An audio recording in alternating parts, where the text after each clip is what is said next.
रहे हैं। हमारी खुद की लाल जी की गौशाला है वृंदावन में, लेकिन किसी को नहीं पता होगा कहाँ है, उसमें कितनी गैया हैं उनकी, कभी उसका कोई किसी से मांगा ही नहीं गया। अपने आप हम और पिताजी सेवा करते हैं वहां गैयाओं की। हमारी जो आज ये स्थिति हुई है ना, ये जो गला खराब और बुखार आया है, ये यहाँ आने से पहले 1 सप्ताह की कथा थी हमारी मेरठ में। मेरठ की कथा को स्थगित करके आए कि भाई कुछ दिन घर रहेंगे, तो मेरठ कथा स्थगित करी, तो घर पे कुछ काम थे उनको निपटा करके एक दिन खाली था, सोचा क्या करें। तो महाराज जी गैया चरावे गए हम लोग, हम और हमारे सारे परिकर के लोग, हम लोग गैया चराने गए।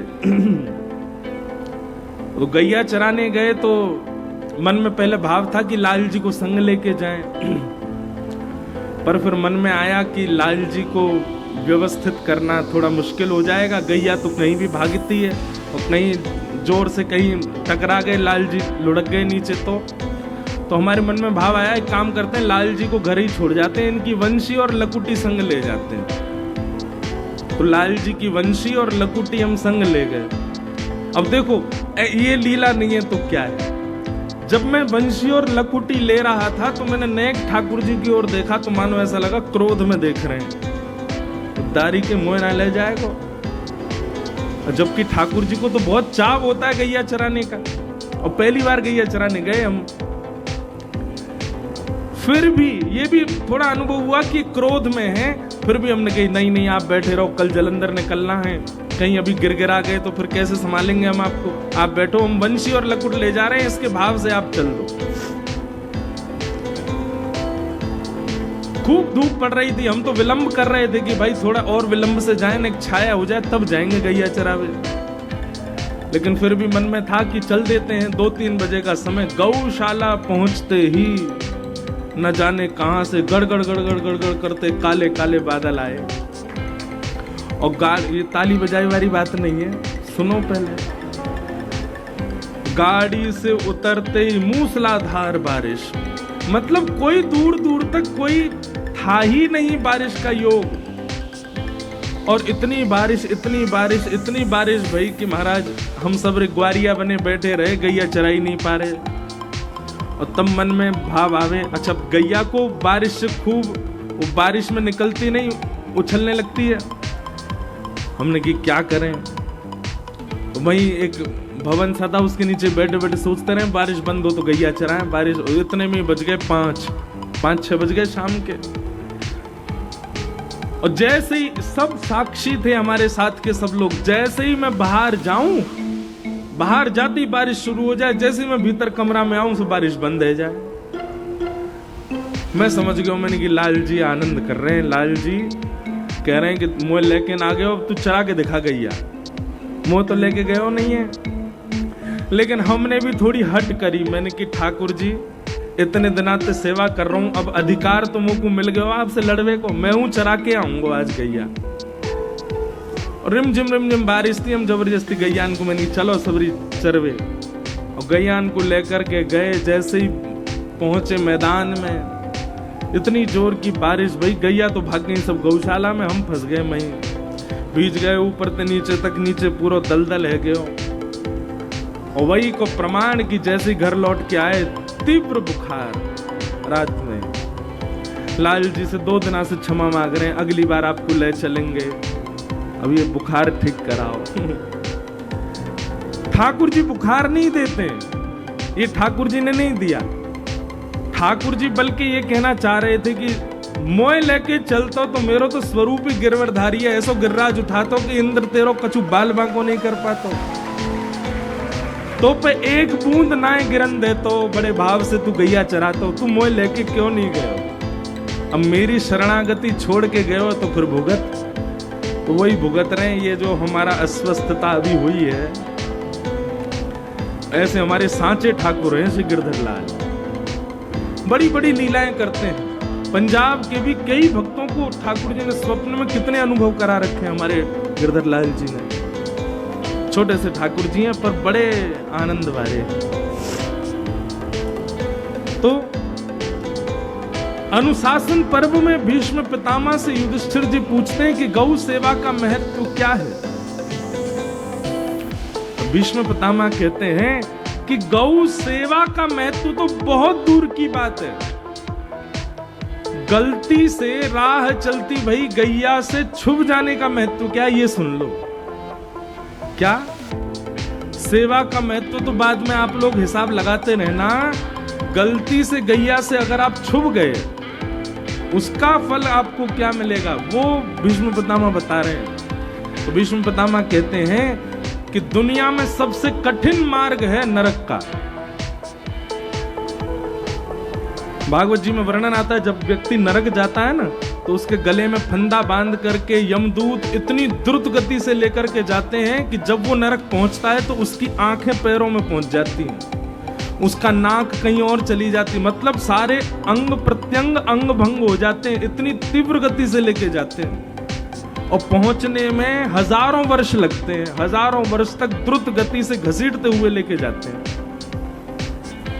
इतने दिन लगते हैं नरक पहुंचने में कि बीच रास्ता में ही व्यक्ति हाथ जोड़ के प्रार्थना करने लगता है, मेरे प्राण हर लीजिए, हे विधाता। पहले तो वो ये रोता है कि मुझे नरक ना जाना पड़े, लेकिन जब नरक के मार्ग पर चलता है तो मार्ग इतना दुर्गम होता है कि व्यक्ति प्रार्थना करता है, हे भगवान कृपा करो जल्दी नरक पहुंचूं मैं, ये मार्ग मुझसे सहन नहीं हो रहा। उस मार्ग पर ले जा करके जैसे ही नरक आने वाला होता है, यमदूत उसके गले का फंदा छोड़ देते हैं और उसको एक नदी में डाल देते हैं। उस नदी का नाम क्या है? वैतरणी। क्या नाम है? वैतरणी। वैतरणी नदी में रक्त, मवाद, मलमूत्र आदि बहता है।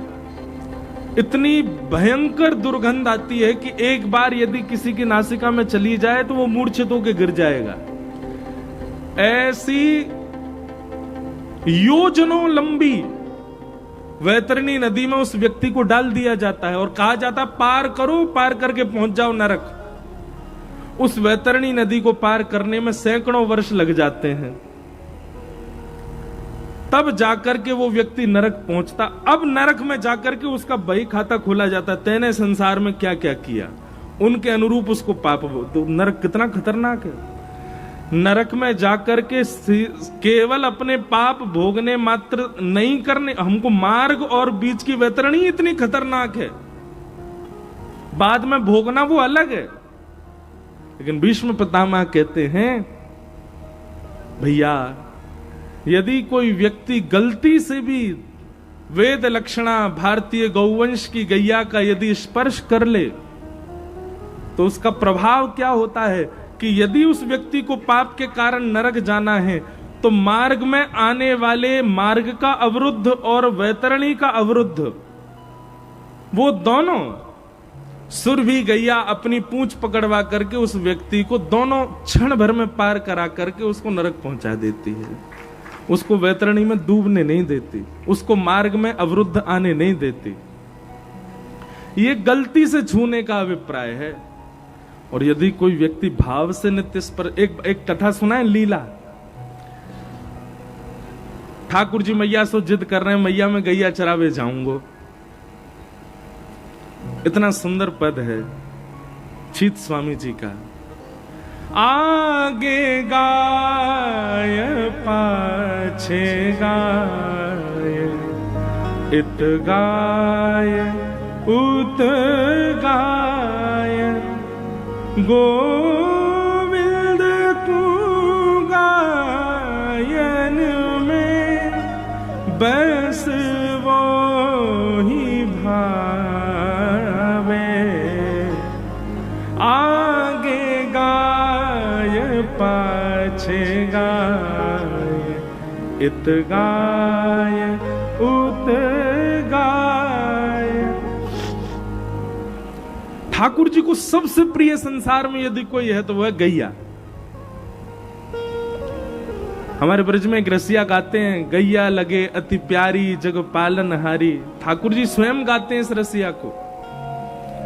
याद रखिएगा बंधुओं, आप नाम जापक हो, आप परिक्रमाएं करते हो, आप नित्य धाम जाते हो, आप नित्य गुरुजनों की सेवा करते हो, आप नित्य संत सेवा करते हो, पर ये सब आपके जीवन में हैं, पर गौ सेवा आपके जीवन में नहीं है, तो ठाकुर जी आपसे दूर ही हैं अभी भी। लेकिन आपसे नाम जप ज्यादा नहीं बन पाता, परिक्रमा आधी अधूरी में ही थक थका जाते हो, संतों की सेवा भी अच्छे से बन नहीं पाती, धाम भी नित्य जा नहीं पाते, पर गौ सेवा में नित्य निपुण हो तो ये समझ जाइए ठाकुर जी गोद में ही बैठे हैं आपके। जिसके अंग से, जिसके तन से गौ रस की या फिर गौ गोबर की सुगंधी आती है, ठाकुर जी वही के पास रहे, इत्र बार इनके पास ना रहे ठाकुर जी। ठाकुर जी को इतनी प्रिय है गैया। आप ये मत सोचना महाराज जी बैठे मंच पर इसलिए गैया की बहुत प्रशंसा कर रहा हूं, नहीं, गैया बहुत प्रिय है ठाकुर जी को, निश्चित ही बहुत प्रिय है। तो एक बार को प्रसंग है कि ठाकुर जी रो रहे हैं, मैया ते कह रहे हैं मैया मैं गैया चरावे जाऊंगा। मैया बोली लाला तू अभी नेक्सो सो तो है, देख इतनी बड़ी बड़ी गैया इन सबन के बड़े बड़े पामन के बीच में आ जाएगा लाला, तेरे लग जाएगी, तू जिद मत करे। ठाकुर जी तो जिद करने लगे, ना मैया मैं तो गैया चरावे जाऊंगा, मुझको गैया चरानी है। इतने रोने लगे ठाकुर जी तो नंद बाबा आए। नंद बाबा ने आके कही क्या बात है लाला, काय को रो है? यशोदा मैया बोली यूं करो गैया चराऊंगो। और माने ना नेक्स्ट सो अभी मैं कह रहा हूं कछु दिना डट जा, बड़ो है जा फिर चराई लियो। नहीं नहीं मैं तो अभी चरावे जाऊंगो। सांडिल्य मुनि बुलाए और सांडिल्य मुनि से कही, बोले बाबा आपने मुहूर्त देख के बताओ लाला गैया कब चरावे। तो सांडिल्य मुनि ने जैसे पंचांग खोल करके देखी तो सांडिल्य मुनि बोले बाबा तुम्हारो लाला मुहूर्त में ही रोवे, आज ही बढ़िया मुहूर्त है, आज ही गैया चरवाओ जाते, तुम्हारो लाला मुहूर्त देख के रोवे। और महाराज पूरे ब्रजमंडल में आनंद है गयो, लाला गैया चरावे जाएगो। यशोदा मैया ने सुंदर श्रृंगार किया ठाकुर जी को, ऊंची धोती पहनी, गले में सुंदर हार, पतरे पतरे हार पहने कि कहीं खो ना आवे। कारी कमरिया कंधा पे डाल ली ठाकुर जी ने। ये कमरिया कहाँ है? ठाकुर जी कहीं बैठे तो वहां बिछा के बैठ जाएं। कारी कमरिया, कमरिया डारी, सिर पर छोटो सो एक बढ़िया पुष्पन को श्रृंगार करके मोर पिछ धारण कियो। और मैया ने जैसे ही ठाकुर जी के चरणन में पादुका पहनाए, सो ही ठाकुर जी कहने लगे मैया जी कहा पहना रही है? मैया बोली लाला तेरे कोमल कोमल पाम, तू कहीं वन में गयो, तेरे कांटे लग गए, कीट पत्थर लग गए तो रोवेगो। जब पादुका पहन के जाएगो तो तेरे पामन में कीट पत्थर कंकड़ लगेंगे ना। सो ही ठाकुर जी दौड़ के गए और अपनी गैयान ने गिनन लगे। मैया बोली कहा कर रहे है? बोले मैया मैं गैयान को गिन रहा हूं, मेरे तो 2 पामे, इनके 4 हैं, इतनी पनैया और मंगवा दे, इतनी पादुका और मंगवा, सबन को पहना के ले जाऊंगा। मैया बोली लाला तू तो ऐसी बात करे, अरे जे गैया जे पामन में पादुका ना पहनो करे। ठाकुर जी बोले चौना पहने मैया, इनके कांटे ना लगे, इनके पत्थर ना लगे, इनको निष्ठुरता ना लगे। मैया बोली लाला देख तेरे तो कोमल पाम है और इनके तो खुर हैं, और खुरन में कांटे पत्थर ना लगो करें। ठाकुर जी तो रोन लगे, पछाड़ खा के गिर गए। मैया बोली काय को रो लाला? बोले मैया मेरे पाम खुर क्यों ना बने, मेरे पाम पाम ही क्यों रह गए? जे गैयान के पाम खुर बन गए, मेरे खुर क्यों ना बने? जरूर तेने खाने पीने में कोई कमी छोड़ी होगी जब मैं तेरे पेट में रहे होऊंगा। यशोदा मैया बोली लाला तेरी बातन की तो कोई सल ना पड़े।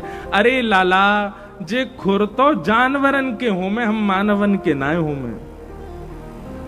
और महाराज ये बात सुन के तो ठाकुर जी इतने रोए कि आंख लाल पड़ गई, गाल लाल पड़ गए, अपनो सबरो श्रृंगार फेंक दियो, अपने सबरे कड़ूला उड़ूला उतार के फेंक दिए और जमीन में लोट लोट करके मूड दे दे करके रोमे ठाकुर जी। नंद बाबा दौड़े दौड़े आए, अरे लाला कहाँ है गो? बड़ी देर में ठाकुर जी शांत भये। तू रो काई को रो है जे बता? ठाकुर जी बोले बाबा जी मैया सबरी गैयान को जानवर कह रही है। जिन गैयान ने मुंह को दूध पिवा के बड़ो कियो वो जानवर है, और यदि दूध पिवारे वाली गैया जानवर है तो मैया तू भी जानवर है, बाबा वो जानवर है, मैं हूं जानवर हूं, हम सबरे जानवर हैं। मैया ने दोनों कान पकड़े लालत कही, आज के बाद कभी गैया सो जानवर नहीं कहूंगी। तब ठाकुर जी प्रसन्न भये, बोले हाँ मैया कभी जानवर मत कहियो, जे जानवर ना है जो तो मेरी मैया है। गैया से इतना प्रेम है ठाकुर जी को। श्रीमद् भागवत में गौ प्रेम ठाकुर जी का इतना अद्भुत वर्णन किया है श्री शुकाचार्य जी ने। ऐसी गैया से हमको प्रेम हो जाए। हम तो अपनी कथा में कहते हैं ठाकुर जी को प्रिय लगने वाली वस्तु यदि आपको प्रिय लग गई, अभी तो वृंदावन प्रिय लगा है आपको, वृंदावन निश्चित है, यहां जितने लोग बैठे हैं सबको वृंदावन प्रिय लग गया है। अब वृंदावन के बाद बारी किसकी है? अब गैया की है। अब गैया प्रिय लगे और गैया के बाद फिर वैष्णव प्रिय लगे, वैष्णवन के बाद फिर ठाकुर जी के धाम के सुंदर सुंदर जो पर्वत हैं, जो नदियां हैं, वो प्रिय लगे। इन सबसे प्रेम होना ही ठाकुर जी से प्रेम होने के समान है। तो भैया पंजाब के हमारे जितने भी वैष्णव कथा सुनने, सबसे हमारी एक प्रार्थना, और वृंदावन से प्रेम करने वाले समस्त वैष्णवों से प्रार्थना कि जितनो प्रेम वृंदावन से है उतनो प्रेम अब गैया से करनो प्रारंभ कर दो, उतनो प्रेम यमुना जी से करनो प्रारंभ कर दो, उतनो ही प्रेम गिरिराज जी से करनो प्रारंभ कर दो। आप निश्चित मानियो आपको ठाकुर जी से प्रेम नहीं करना पड़ेगा, ठाकुर जी आप से प्रेम करेंगे फिर, और यही हमें चाहिए। तो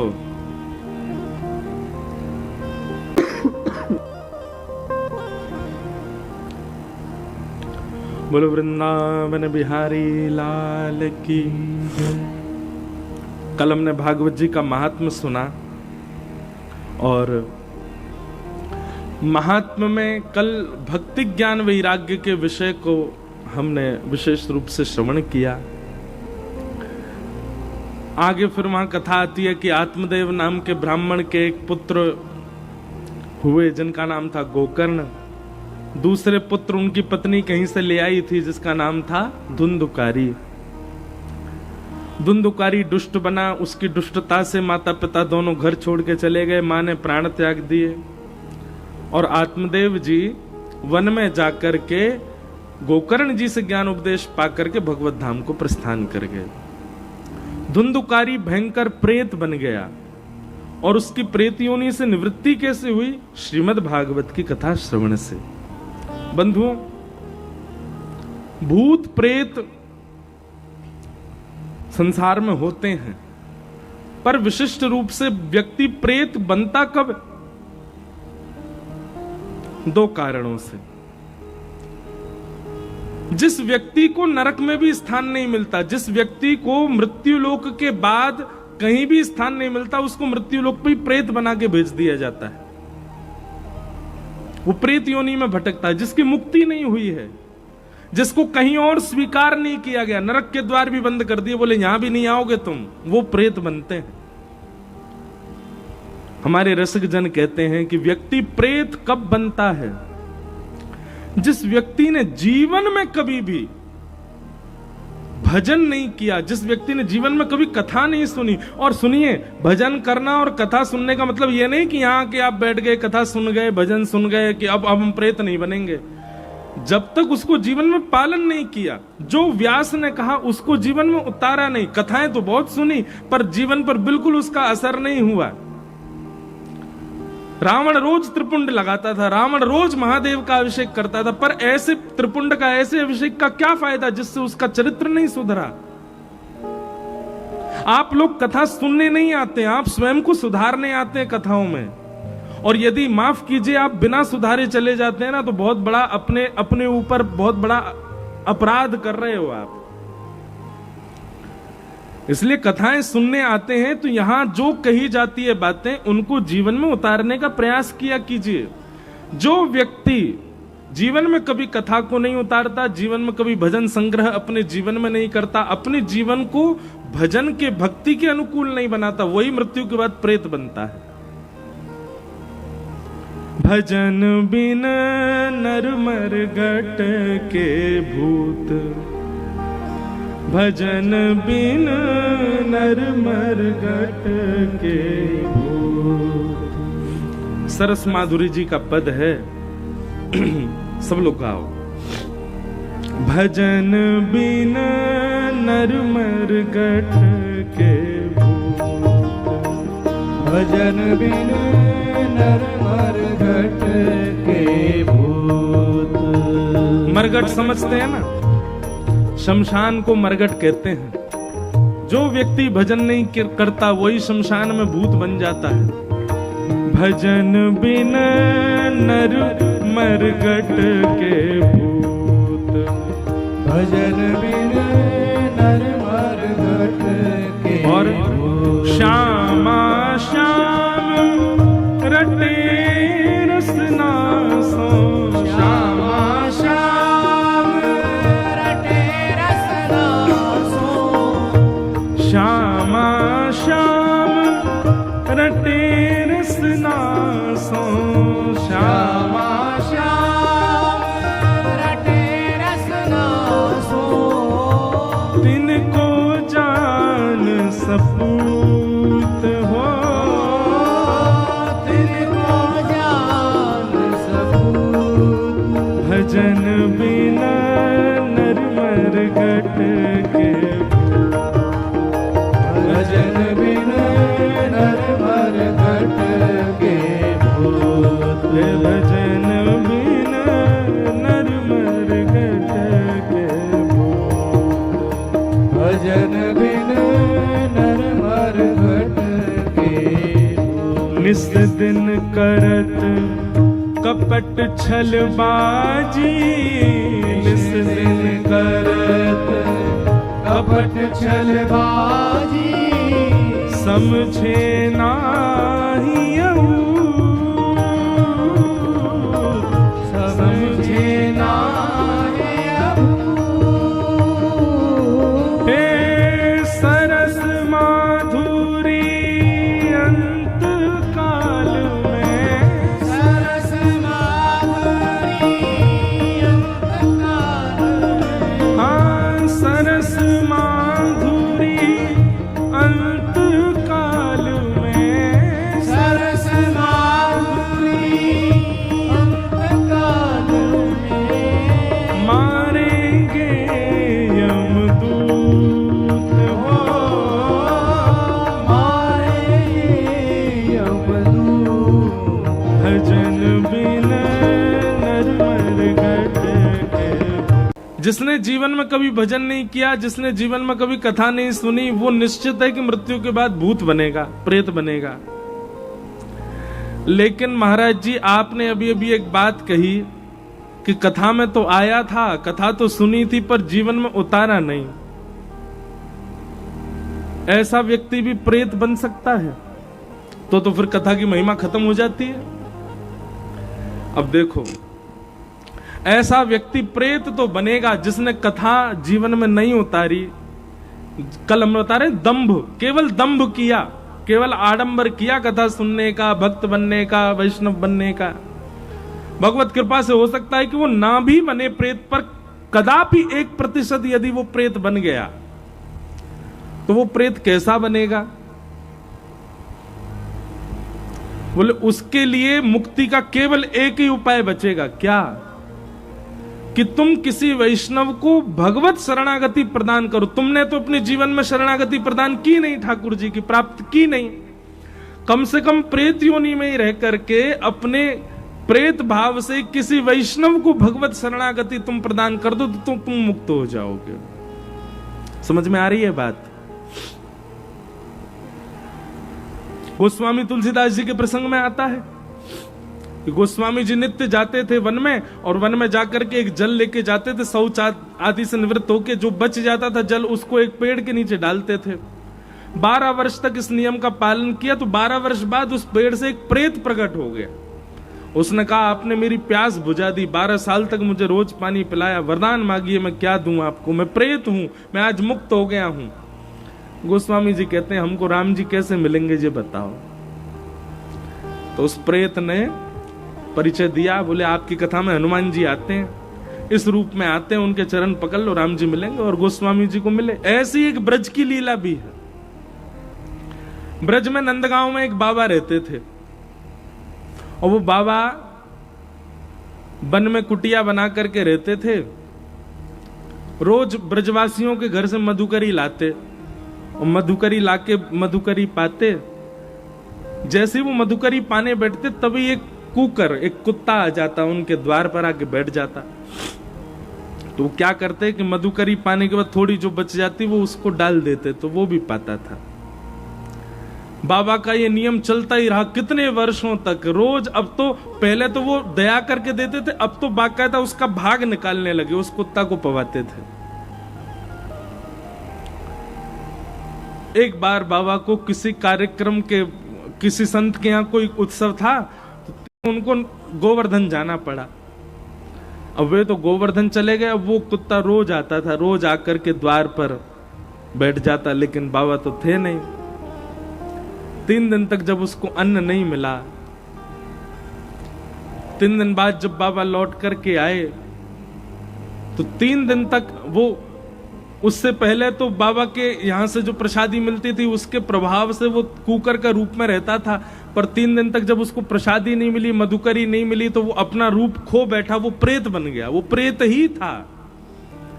बाबा जैसे आए तो उनको रोने की आवाज आने लगी कुटिया में। बाबा बोले ये कौन रो रहा है? खूब घूम घूम करके देखा, कोई नहीं मिला। बाबा समझ गए कोई प्रेत है निश्चित ही। उन्होंने तुरंत कमंडल का जल छिड़का, बोले कौन हो, प्रकट हो जाओ। प्रकट हो गया, बोले महाराज मैं एक प्रेत हूं। इतने वर्षों तक कुत्ता के रूप में आप मेरे को रोज कुछ ना कुछ पवाते थे, 3 दिन के लिए आप चले गए तो मैं अपने रूप से ओझल हो गया, पर आज आपने अपने कमंडल का जल डाल दिया, अब मैं मुक्त हो गया। तो अब मैं मुक्त होकर के जा रहा हूं, उससे पहले आपको कुछ देना चाहता हूं, आप मांग लीजिए क्या चाहिए। नंदगाम के बाबा प्रेत से बोले पहले मेरे सामने आओ। सामने आ गया। बाबा ने उसको पकड़ने की कोशिश की, पकड़ में नहीं आया। बोले पकड़ में आओ, तो पकड़ में आ गया। पकड़ करके बोले अब तेरी मुक्ति तब तक नहीं होगी जब तक मुझे ये नहीं बताएगा कि नंद नंदन कैसे मिलेंगे। मुझे बता ठाकुर जी कैसे मिलेंगे। भैया तू प्रेत है, मानव योनि से निकल चुका है, तुमको पता तो होगी कि ठाकुर जी मिलेंगे कैसे, बता। तब उस प्रेत ने कहा, बोले बाबा नंदगांव में शाम के समय एक ग्वारिया खूब सारी गैया चरा के लौटे। बोले हाँ। और वाके गैयान के झुंड में सबसे पीछे एक नेक सो बालक चलते हुए आवे। वो बालक रोज बदल जाए, कभी तो मोटो सो बालक होगो, कभी पतरो सो होगो, कभी छोटो सो होगो, कभी नेक चटकीलो सो होगो। बोले हाँ वो बालक ही नंद नंदन है, वो बालक ही ठाकुर जी हैं।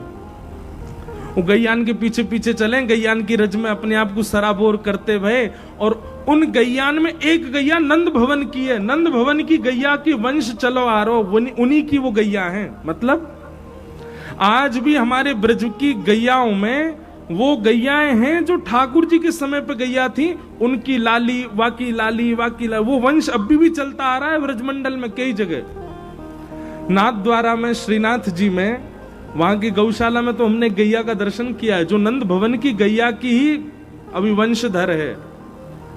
उसी की गैया के दूध से ही ठाकुर जी का अभिषेक होता है नाथ द्वारा में। प्रेत बोले वो गैयान में एक गैया जो है वो नंद भवन की गैया है। वाकू हाँकते भय जो नेक्स्ट से बालक जा रहा हो बाबा वही कन्हैया है, पकड़ लियो। ऐसा कह करके प्रेत तो चलो गए हो। बाबा छुप करके बैठ गए। शाम का समय हुआ।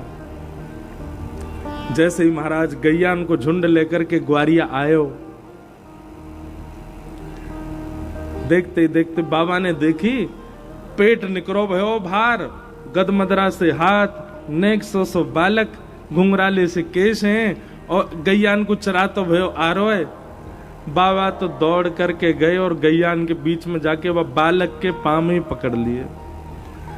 अब वो तो सामान्य बालक की तरह हरकत करें ठाकुर जी तो, अरे बाबा छोड़, मेरी मैया मेरी बाट निहार रही है, अरे मैं तेरी शिकायत कर दूंगा, सबरे ब्रजवासी को बुला दूंगा। अरे बाबा छोड़, देख मुंह को पकड़ के ले जा रहा हो बाबा। अरे भैया अइयो, अरे ब्रजवासियों अइयो, देखियो जे बाबा कहा कर रहा है। बाबा ने कस के पाम पकड़ लिए, बोले आज मैं छोड़ूंगा नहीं, आज तो अपने रूप को दर्शन कराना ही पड़ेगा। अरे बाबा मैं कोई और ना हूं, मैं तो अपनी मैया को लाला हूं, मैं तो वह यादव को छोरा हूं, वह के घर को छोरा हूं, तू काय को मुंह को पकड़ रहा? बोले नहीं नहीं मुझे पता आप नंद नंदन हो। बालक सांची में ऐसे रोने लगा जैसे कोई सामान्य बालक हो। अरे मेरी मैया तू कहाँ चली गई, जल्दी आ, देख बाबा ने पकड़ लियो, जे मुकु पकड़ के ले जाएगो, मुकु भी बाबा जी बना देगो, अरे मुकु कोई को बेग खावेगो, अरे मैया जल्दी बचाइयो। लोग बाग इकट्ठे हो गए वहां पर, बाबा को खींचने लगे, लेकिन बाबा नहीं छोड़े। अरे दो चारों ने ये भी कह दी हमारो भतीजो है, हमारो लाला है, या कुछ छोड़ दे। बोले ये कोई नहीं है, ये नंद नंदन है, या को दर्शन देने ही पड़ेंगे। इतने प्रगाढ़ विश्वास के साथ ब्रजवासी बालक के चरण पकड़े, तो जहां ये कथा लिखी वहां पे वर्णन आया कि वो बालक बालक ही था, ठाकुर जी नहीं थे, वो किसी ब्रजवासी का बालक ही था। लेकिन बाबा ने इतने कस के उसके चरण पकड़े कि नंद भवन में बैठे ठाकुर जी से सहन नहीं भई, और ठाकुर जी वह ब्रजवासी बालक में से प्रकट है गए, और प्रकट है करके वह बाबा को अपने कंठ से लगा लिए, और कंठ से लगा करके बोले बाबा अब मिल गयो, अब मेरी बात सुन। बोले कहा जे बालक मैं ना हूं, या को तो छोड़ दे, या को जान दे बाबा। तब बाबा ने छोड़े, और तब बाबा की भी सदगति भई। भैया जिसको ठाकुर जी की प्राप्ति करनी होती है वो प्रेतों से भी मार्ग पूछ करके प्राप्त कर लेता है, और जिसके जीवन में ठाकुर जी के अनुग्रह नहीं होते वो बड़े बड़े संतों के बीच में रहकर के भी संसारी बना रहता है। मन में दृढ़ विश्वास आ जाए भगवत मिलन का, तो फिर साधन कैसा भी हो आप उस साधन से ही ठाकुर जी को प्राप्त कर लोगे। जिसको अपने गंतव्य पर पहुंचना, वो ये नहीं देखेगा कि बस मिल रही है, कि टेम्पो मिल रहा है, कि रिक्शा मिल रहा है, वो कुछ भी मिले बैठ के जाएगा। और जिसको लाख बहाने, वो ये सोचेगा एसी वाली गाड़ी हो, ऐसी हो वैसी हो। ठीक भैया वैसे ही ठाकुर जी को प्राप्त करना हो तो साधन चाहे जैसा मिल जाए, उस साधन को ही साध्य बना करके भगवत प्राप्ति हो सकती है। तो प्रेत कौन बनते हैं? जो भजन नहीं करते। पर कथा आदि सुनने के बाद भी यदि कोई प्रेत बन जाए तो उसके लिए एक ही उपाय रहता है, किसी वैष्णव को भगवत दर्शन कराओ, भगवत शरणागति कराओ, तो तुम अपने प्रेत योनि से मुक्त हो जाओगे।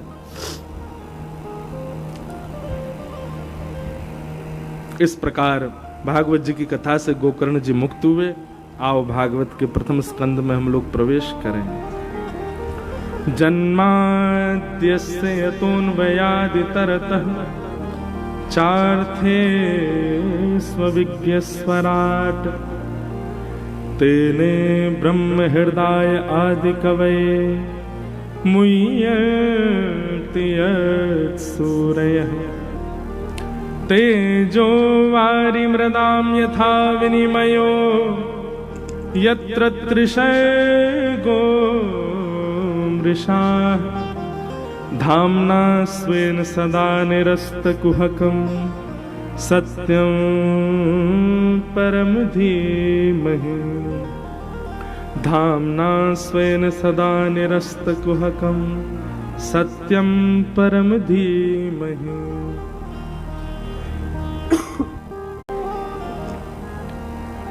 भागवत जी का प्रथम श्लोक। भागवत जी के प्रथम श्लोक में किसी देवी को वंदन नहीं किया, किसी देवता को वंदन नहीं किया। 84 लाख देवी देवता हैं हमारे, पर किसी को वंदन नहीं करते हुए श्रीमद् भागवत जी के प्रथम स्कंद के प्रथम श्लोक में किसको वंदन किया गया? सत्यम परम धीमहि। परम सत्य जो है हम उसको प्रणाम करते हैं। यहां पर वेद व्यास जी की बुद्धि देखी गई है। किसी देवी को प्रणाम करते, देवता को प्रणाम करते, तो आपस में देवी देवताओं में ये भाव आ जाता है, ये बड़े हैं, ये छोटे हैं। जिनका नाम लिखा गया भागवत जी में ये बड़े हैं, जिनका नाम नहीं है वो छोटे हैं। ये पदवी और उपाधियों की लड़ाई केवल मानवों में नहीं है, देवताओं में भी लगी रहती है। स्तोत्रम कश्य न तुष्टये, स्तुति से कौन प्रसन्न नहीं होता? सब प्रसन्न होते हैं। सबको चाहिए कि हमारी जय जय ज्यादा हो। लेकिन एक बात सदैव याद रखना, जितने भी देवी देवता हैं, एक दूसरे से तो सबको प्रतिस्पर्धा होती ही है, पर जब मानव एक निष्ठ एक देव का उपासक बन जाता है और उस देव में ही सर्वस्व लगा देता है, और कहीं उस देव के रूप में साक्षात नारायण यदि हैं, साक्षात कृष्ण यदि हैं, तो देवी देवता भी उसके सहायक बन जाते हैं। हमारी बात बहुत ध्यानपूर्वक सुनिएगा। आपके अंदर एक निष्ठ भक्ति है एक देवता के प्रति, और चाहे जो हो जाए आप उसका त्याग नहीं कर सकते। तो कई सारे ऐसे योजना बनेंगी कि आप देव को छोड़ो, पर फिर भी आप उस देव को नहीं छोड़ते हैं, तो बाकी के सारे देवता आपके सहायक बनते हैं उसी देव की प्राप्ति में। और कहीं उस देव के रूप में साक्षात श्री कृष्ण हैं, तो फिर कभी प्रतिस्पर्धा नहीं होती। सब देवी देवता प्रसन्न ही रहते हैं कृष्ण उपासक से। क्यों? ठाकुर जी की उपासना करने वाले के प्रति देवी देवता रखते हैं, हम जिसके उपासक हैं उसकी ये उपासना कर रहा है, इसलिए सबको प्रसन्नता होती है। हम वैष्णो देवी भी जाते हैं, हम महादेव के दर्शन करने भी जाते हैं। हमने पंजाब और हिमाचल में जितनी देवी हैं सबके दर्शन किए हैं। सब जगह जाके यही मांगते हैं, बोले कि हे देवी मैया ऐसी कृपा कर दो, हमारे आराध्य श्री वृंदावन बिहारी लाल श्री राधा रमन लाल के प्रति हमारी और निष्ठा बढ़ जाए, हमारी और प्रीति बढ़ जाए, उनसे हमारा और प्रेम हो जाए। तो ये देवी देवता और सहायक बन जाते हैं। सत्यम परम धीमहि, भागवत जी के प्रथम श्लोक में किसी देवी देवता को नहीं, परम सत्य को वंदन किया गया। और परम सत्य कौन है? तो यहां तो नहीं बताया, पर भागवत के 10वें स्कंद में बताया परम सत्य कौन है। तो सत्यव्रतम सत्य परम त्रिसत्यम सत्यश्च योनिम निहितम च सत्ये सत्यस्य सत्यमृत सत्य नेत्रम सत्यात्मकम त्वाम शरणम प्रपन्नाः। भागवत के 10वें स्कंद में जब भगवान श्री कृष्ण का प्रादुर्भाव होता है, भगवान श्री कृष्ण जब प्रकट होते हैं, तब देवी देवता ही 9 बार सत्य कहते हैं। सत्यव्रतम सत्य परम त्रिसत्यम सत्यश्च योनिम निहितम च सत्ये सत्यस्य सत्य मृत सत्य नेत्रम सत्यात्मकम त्वाम शरणम प्रपन्नाः। ऐसे परम सत्य को हम बारंबार प्रणाम करते हैं। तो 10वें स्कंद में 9 बार सत्य जिसको कहा गया, उसी सत्य की यहां पर वंदना कर रहे हैं। कौन? वेद व्यास जी। पर स्वच्छंद नहीं लिखा कि श्री कृष्ण को मैं प्रणाम करता हूं। क्यों? बोले पहले देवता ये स्वीकार करें कि परम सत्य श्री कृष्ण, तब मैं कृष्ण वंदन करूंगा। कृष्णम वंदे जगत गुरु। परम सत्य श्री कृष्ण है भैया।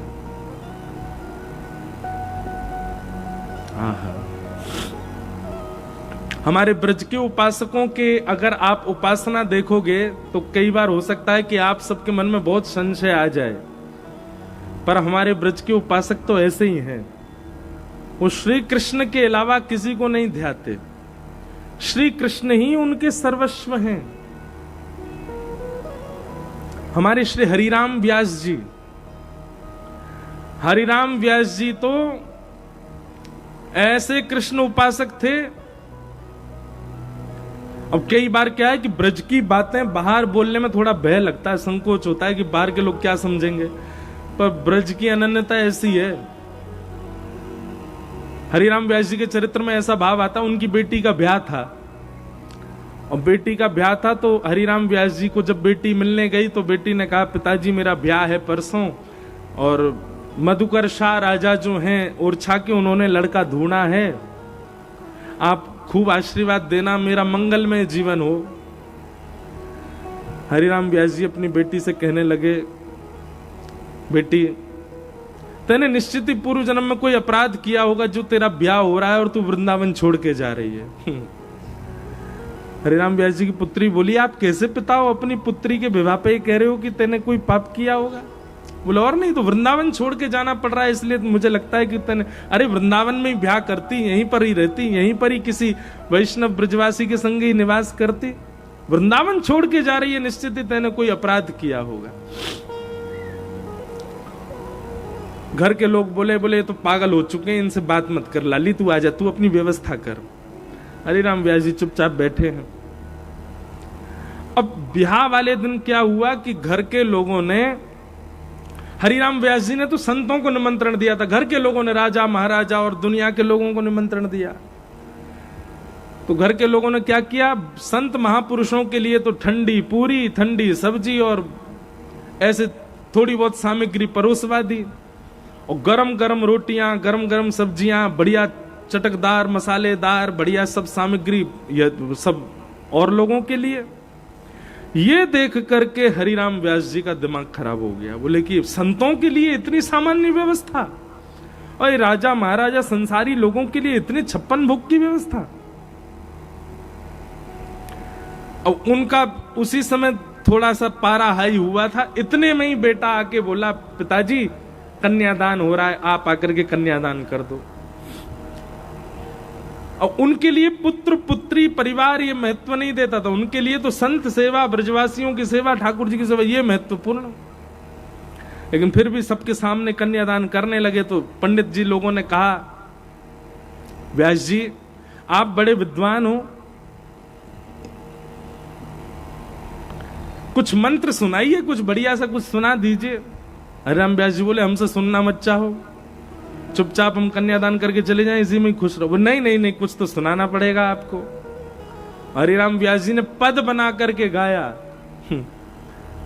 वे मरे जिन मेरे घर गणेश पुजवायो, जिन्होंने मेरे घर पर आकर के ये सब ब्याह आदि रचना करवाई है, मेरे घर पे आकर गणपति का पूजन किया है, मेरे घर पर आकर के जो ब्याह का प्रसंग कराया है, उन सब की आज ही मृत्यु हो जाए।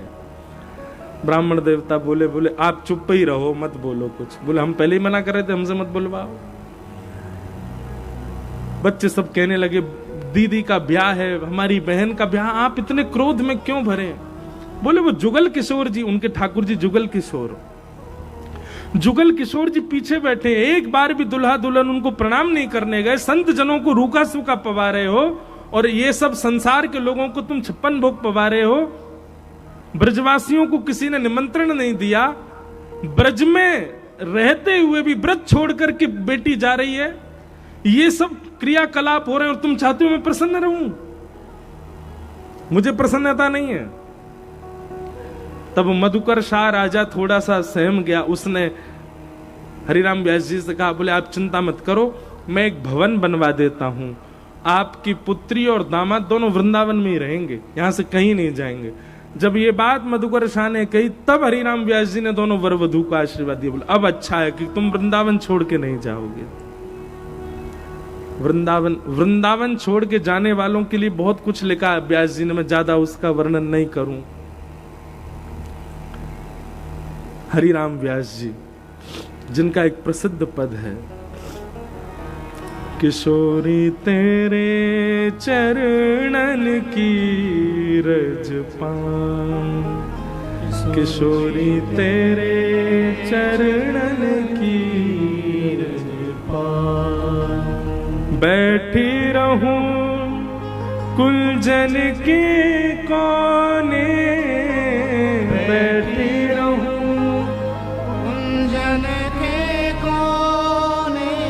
श्याम राधिका गाऊं,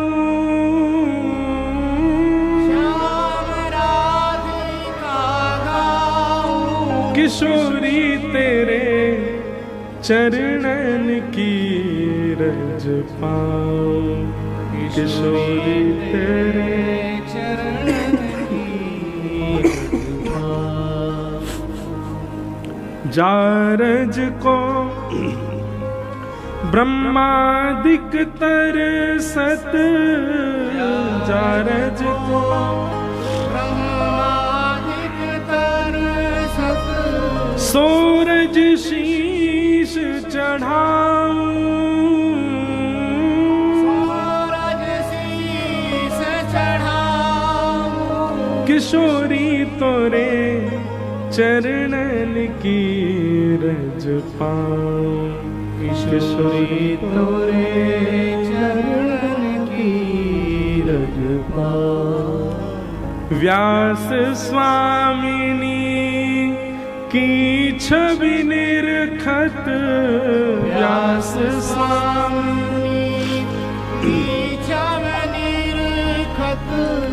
विमल विमल जस गाऊं,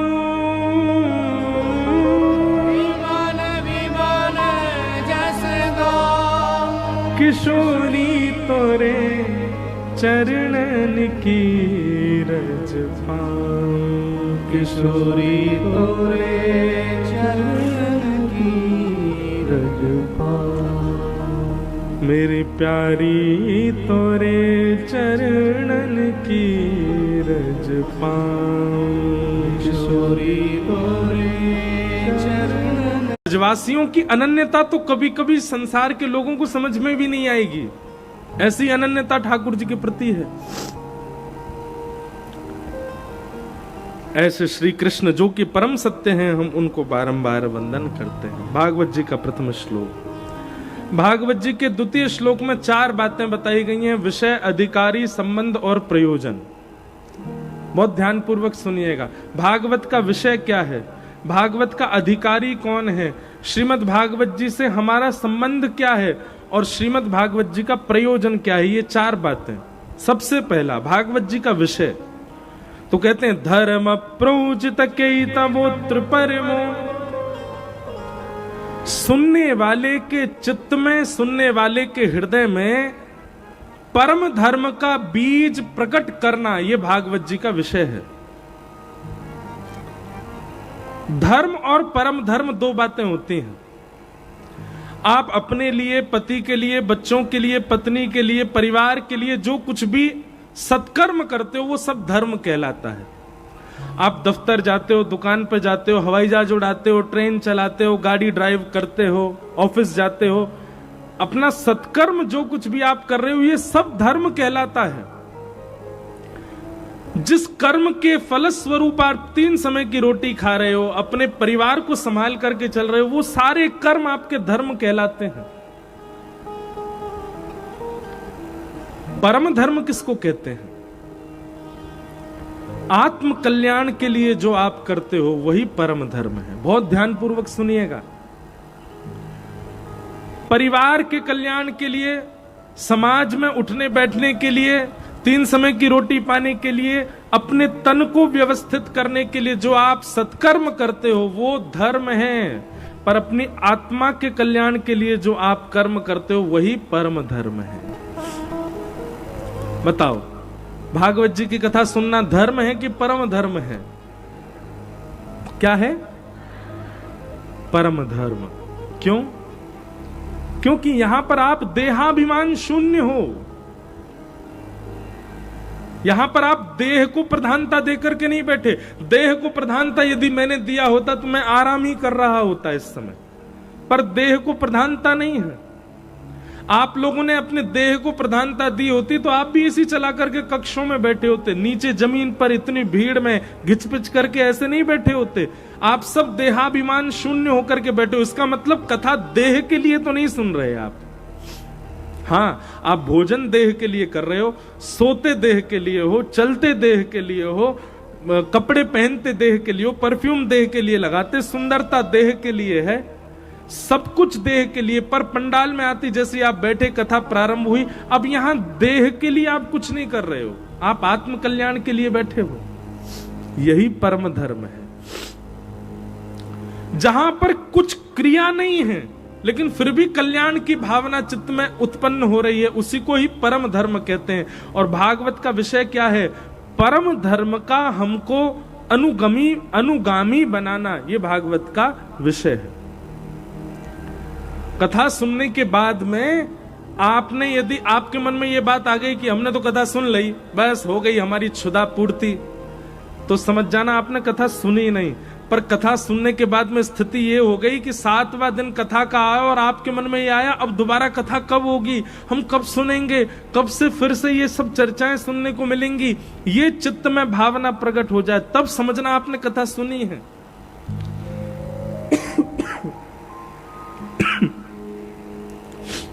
भक्तमाल जी में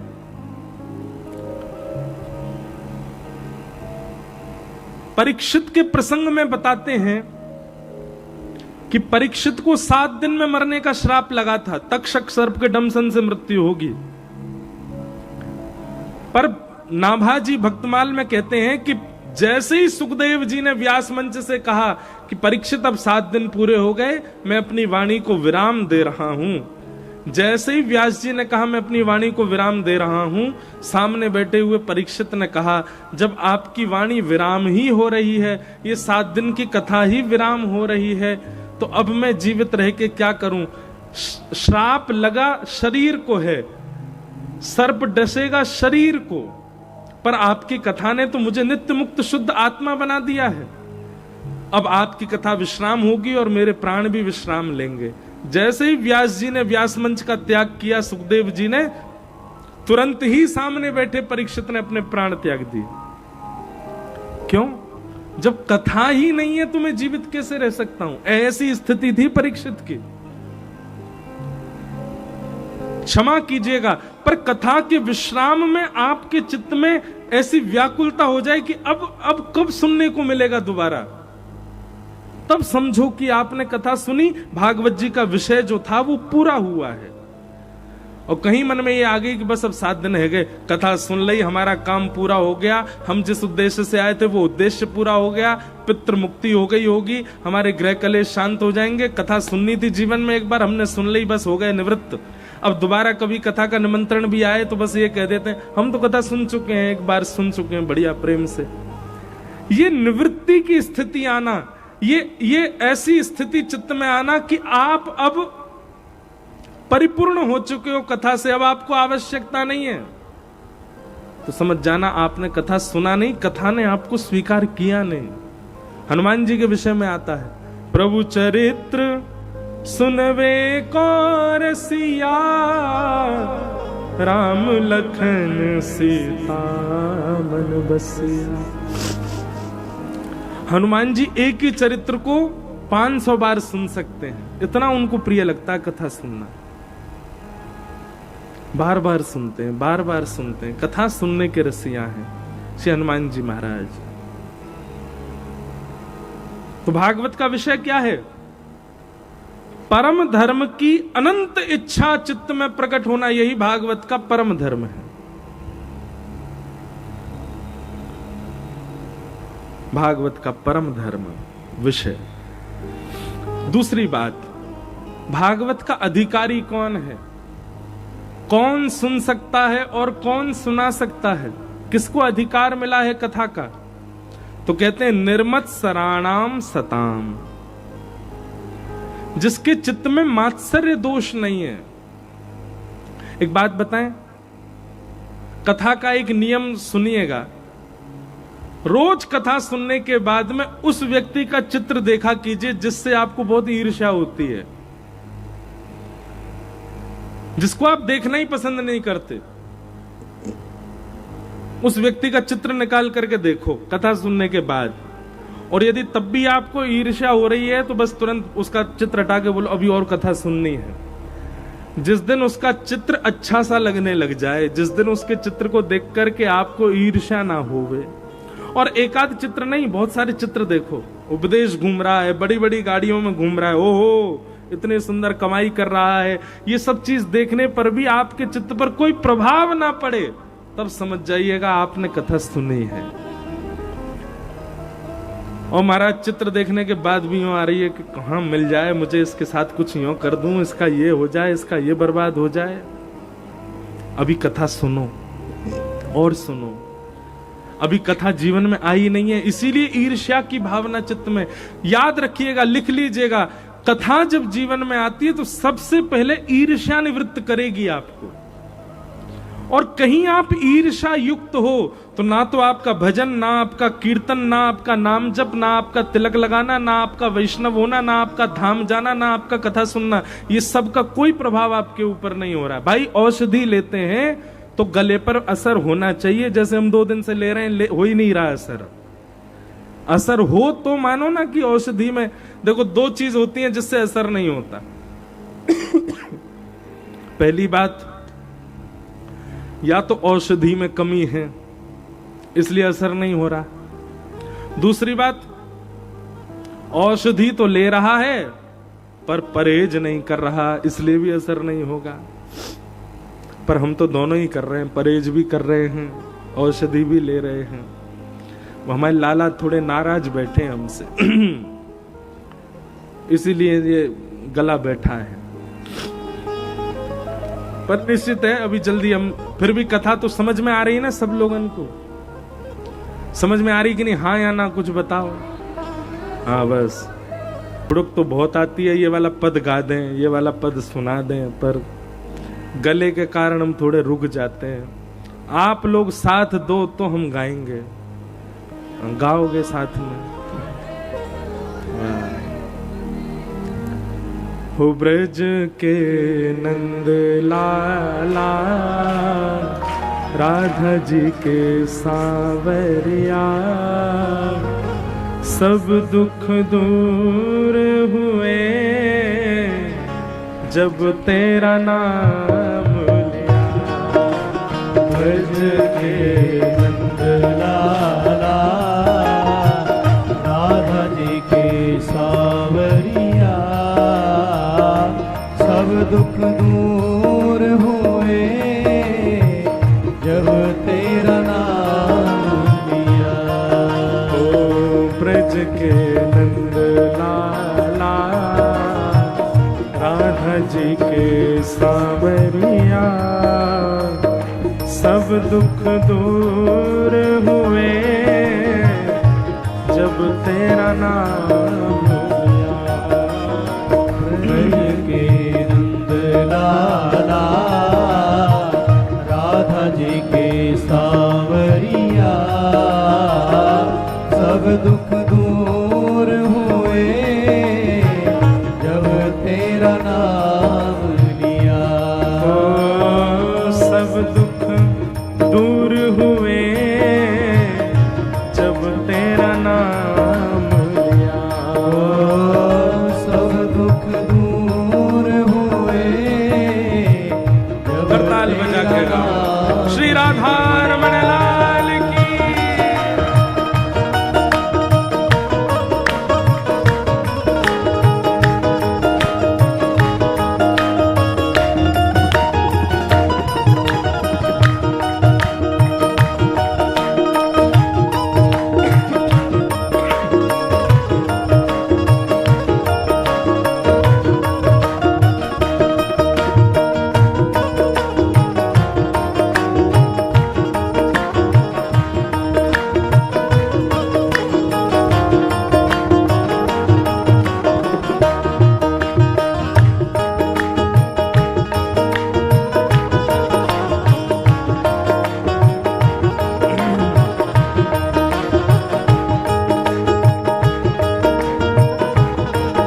गाना ऊंचे स्वर में सब लोग। ओ मीरा पुकारे तुम्हें, गिरधर गोपाला। मीरा पुकारे तुम्हें, गिरधर गोपाला। भगवान करे ये जो आप जिस भाव से गा रहे हो इसका आपको फल ये मिले कि अगले जन्म में आप सबरे ब्रजमंडल में गवैया बन के पैदा हो और महाराज अपनी वाणी से गा गा करके राधा रमण राधा वल्लभ बिहारी जी को झुमा दो। महाराज इतना प्रेम से आप लोग गा रहे हैं कि हमारा मन कर रहा है कि कुछ लुटा दें आप पे। बस ऐसे ही गाना 7 दिन तक। हाँ मीरा पुकारे तुम्हें, गिरधर गोपाला।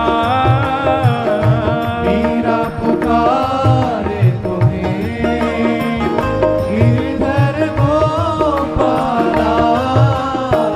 ढल गया अमृत में विष का भरा प्याला। बन गया अमृत में विष का भरा प्याला।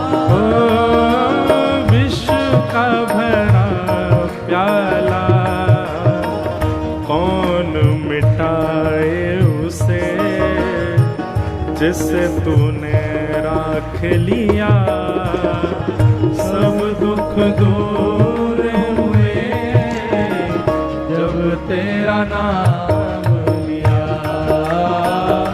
सब दुख दूर हुए जब तेरा नाम भाव से ओ ब्रज के नंद लाला, राधा जी के सांवरिया, सब दुख दूर हुए जब तेरा नाम लिया, सब दुख दूर हुए जब तेरा नाम लिया। और जब तेरे गोकुल में आई विपदा भारी, जब तेरे गोकुल में आई विपदा भारी, एक इशारे में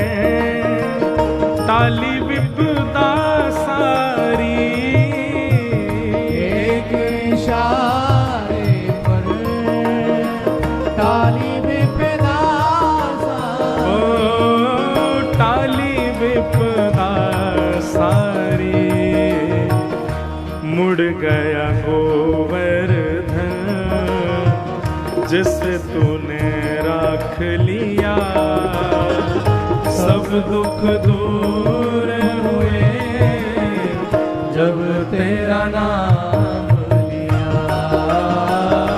सब दुख दूर हुए जब तेरा नाम लिया।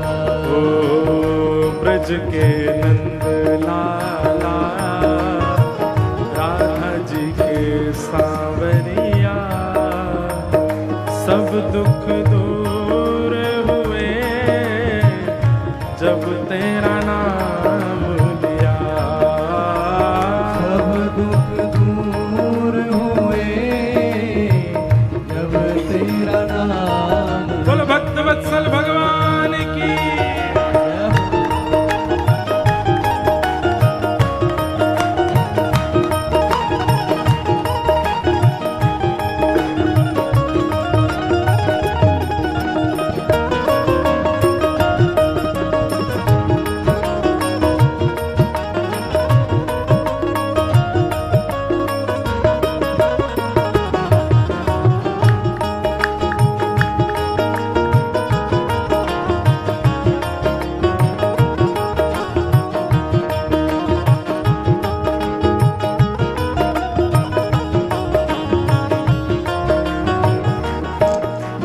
ये अंतिम पंक्ति तो बहुत ही सुंदर है और इस वक्त मेरी स्थिति में तो फिट बैठ रही है।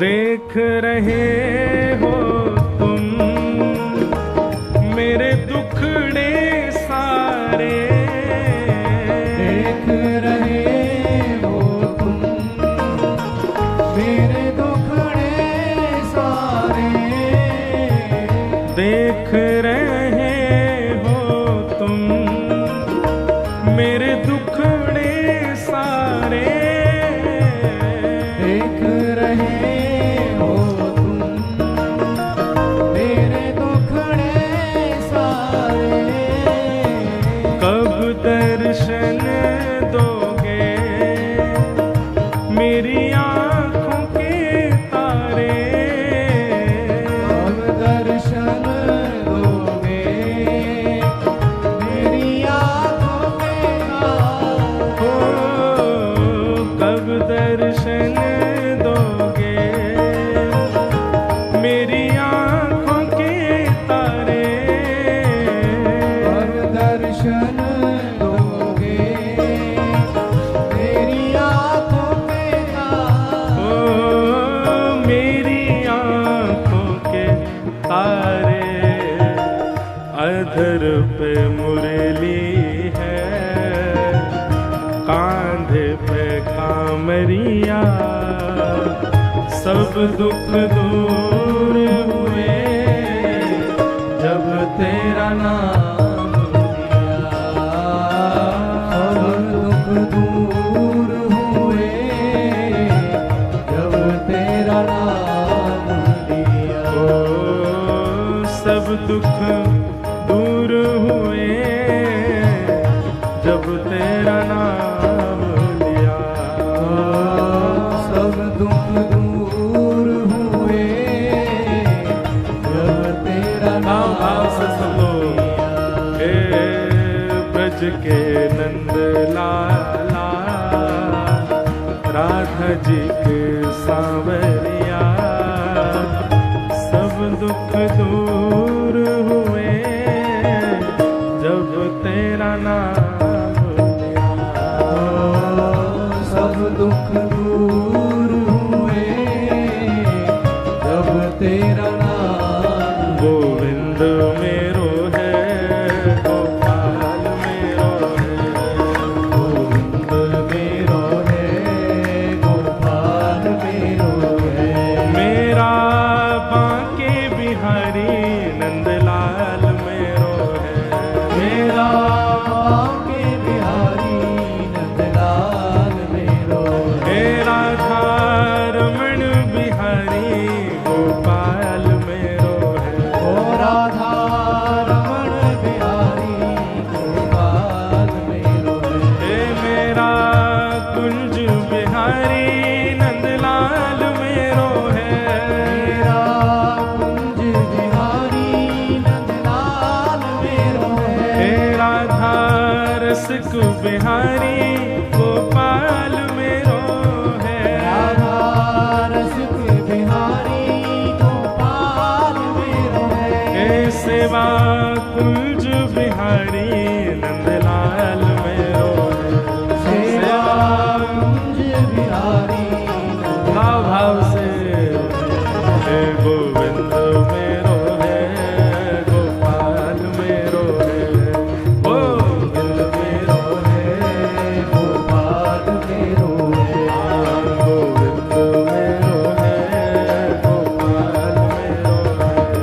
गोविंद मेरो है गोपाल मेरो है। हे प्यारो गिरवर धारी नंदलाल मेरो है।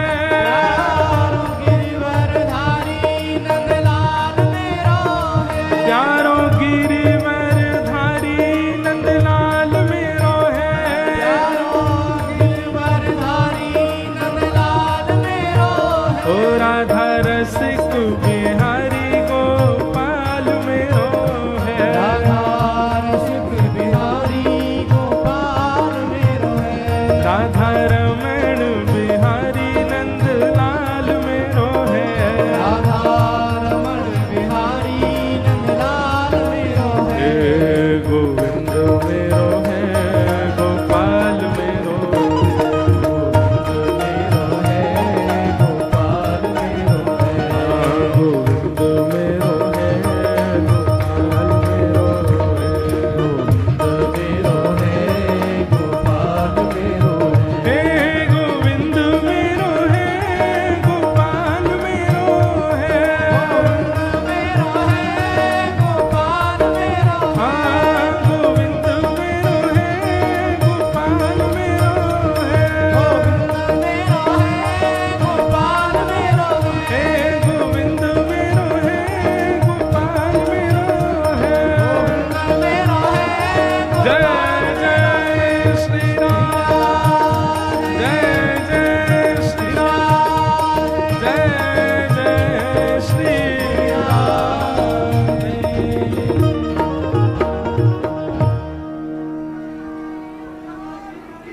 जय हो।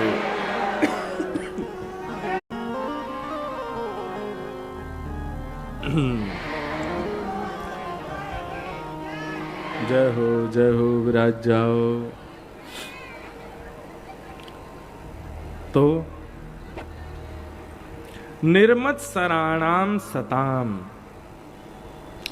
भैया एक बात याद रखो, आपके चित्त में कभी भी मात्सर्य दोष नहीं आना चाहिए।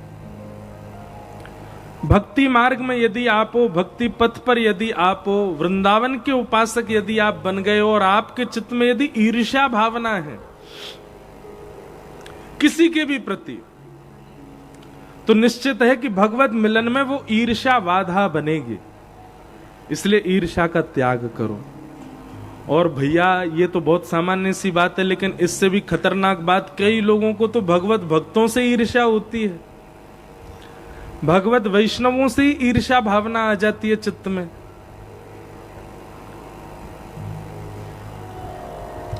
ईर्ष्या कभी नहीं होनी चाहिए।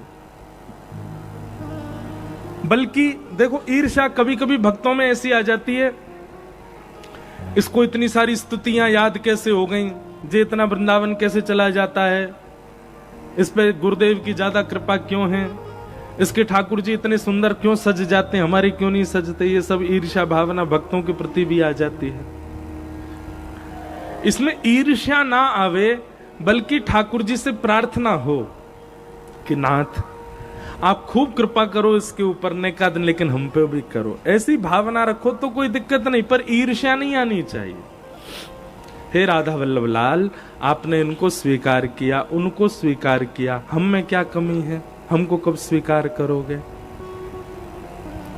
सुना है तारे हैं तुमने लाखों, हमें जो तारो तो हम भी जाने। आपने लाखों तारे हैं नाथ, पर हमें कब तारोगे। लाखों को तर जाने से हमको ईर्ष्या भावना नहीं आनी चाहिए, हमको ये भावना आनी चाहिए कि हम पे कृपा कब होगी।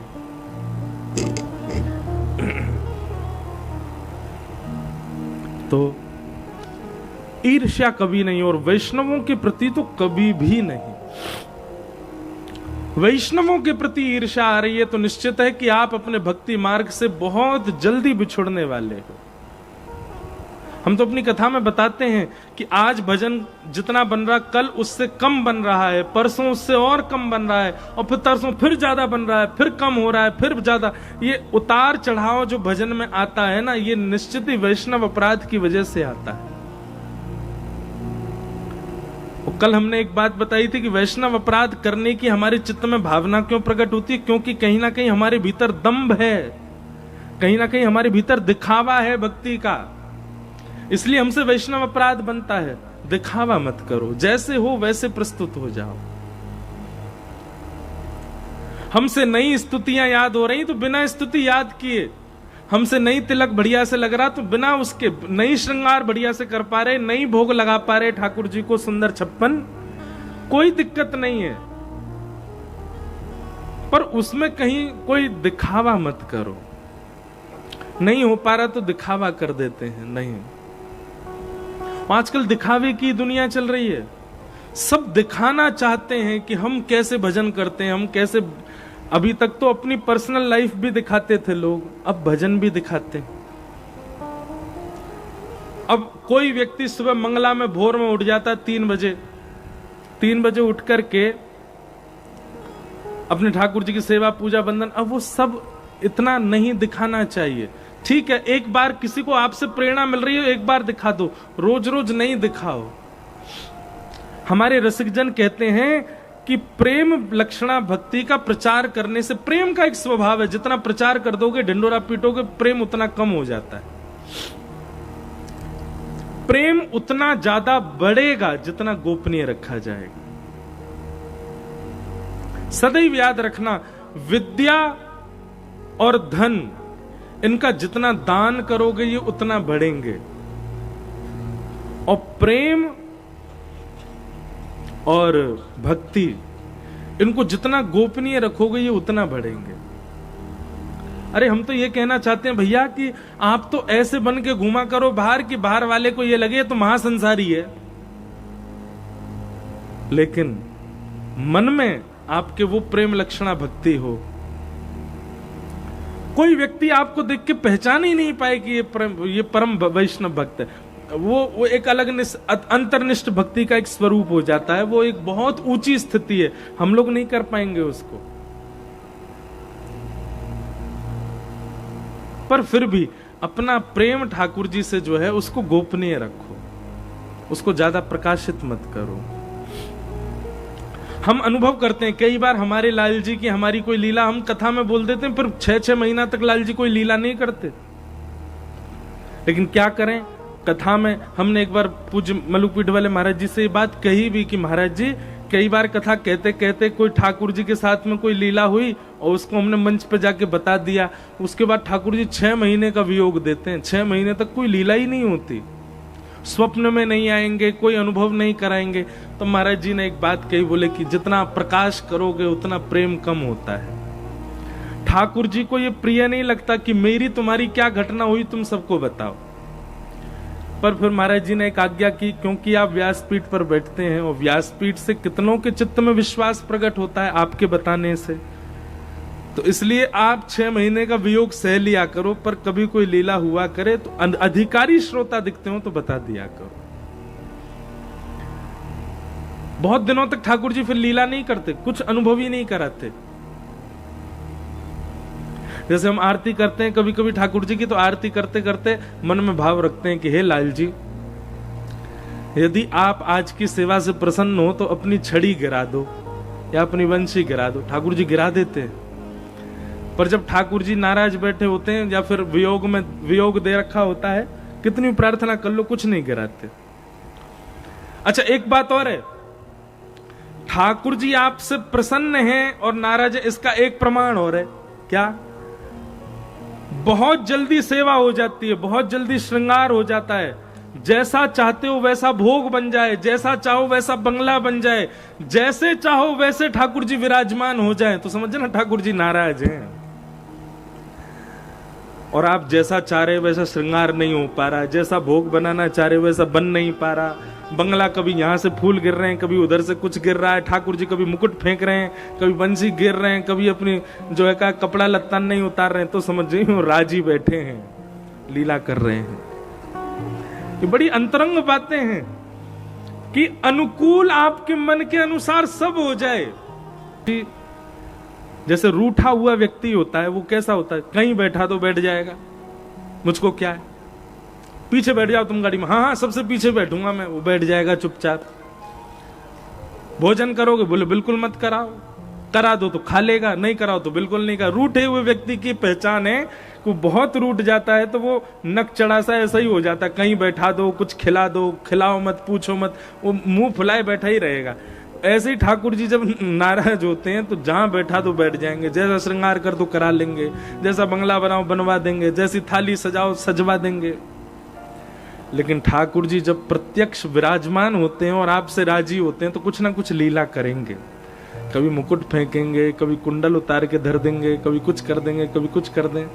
तो इन सब लीलाओं को पहले तो लोग सोचते थे कि अपशगुन है, ठाकुर जी मुकुट उतार देते हैं, ठाकुर जी अपनी जो है नेत्र पधरा देते हैं नीचे, ठाकुर जी कभी अपना दुपट्टा गिर देते हैं, और कुछ नहीं तो महाराज कईयों के लड्डू गोपाल तो लुढ़क ही जाते हैं, गिर ही जाते हैं, बैठा के गए लौट के आए भोग लेके तो लुढ़के पड़े।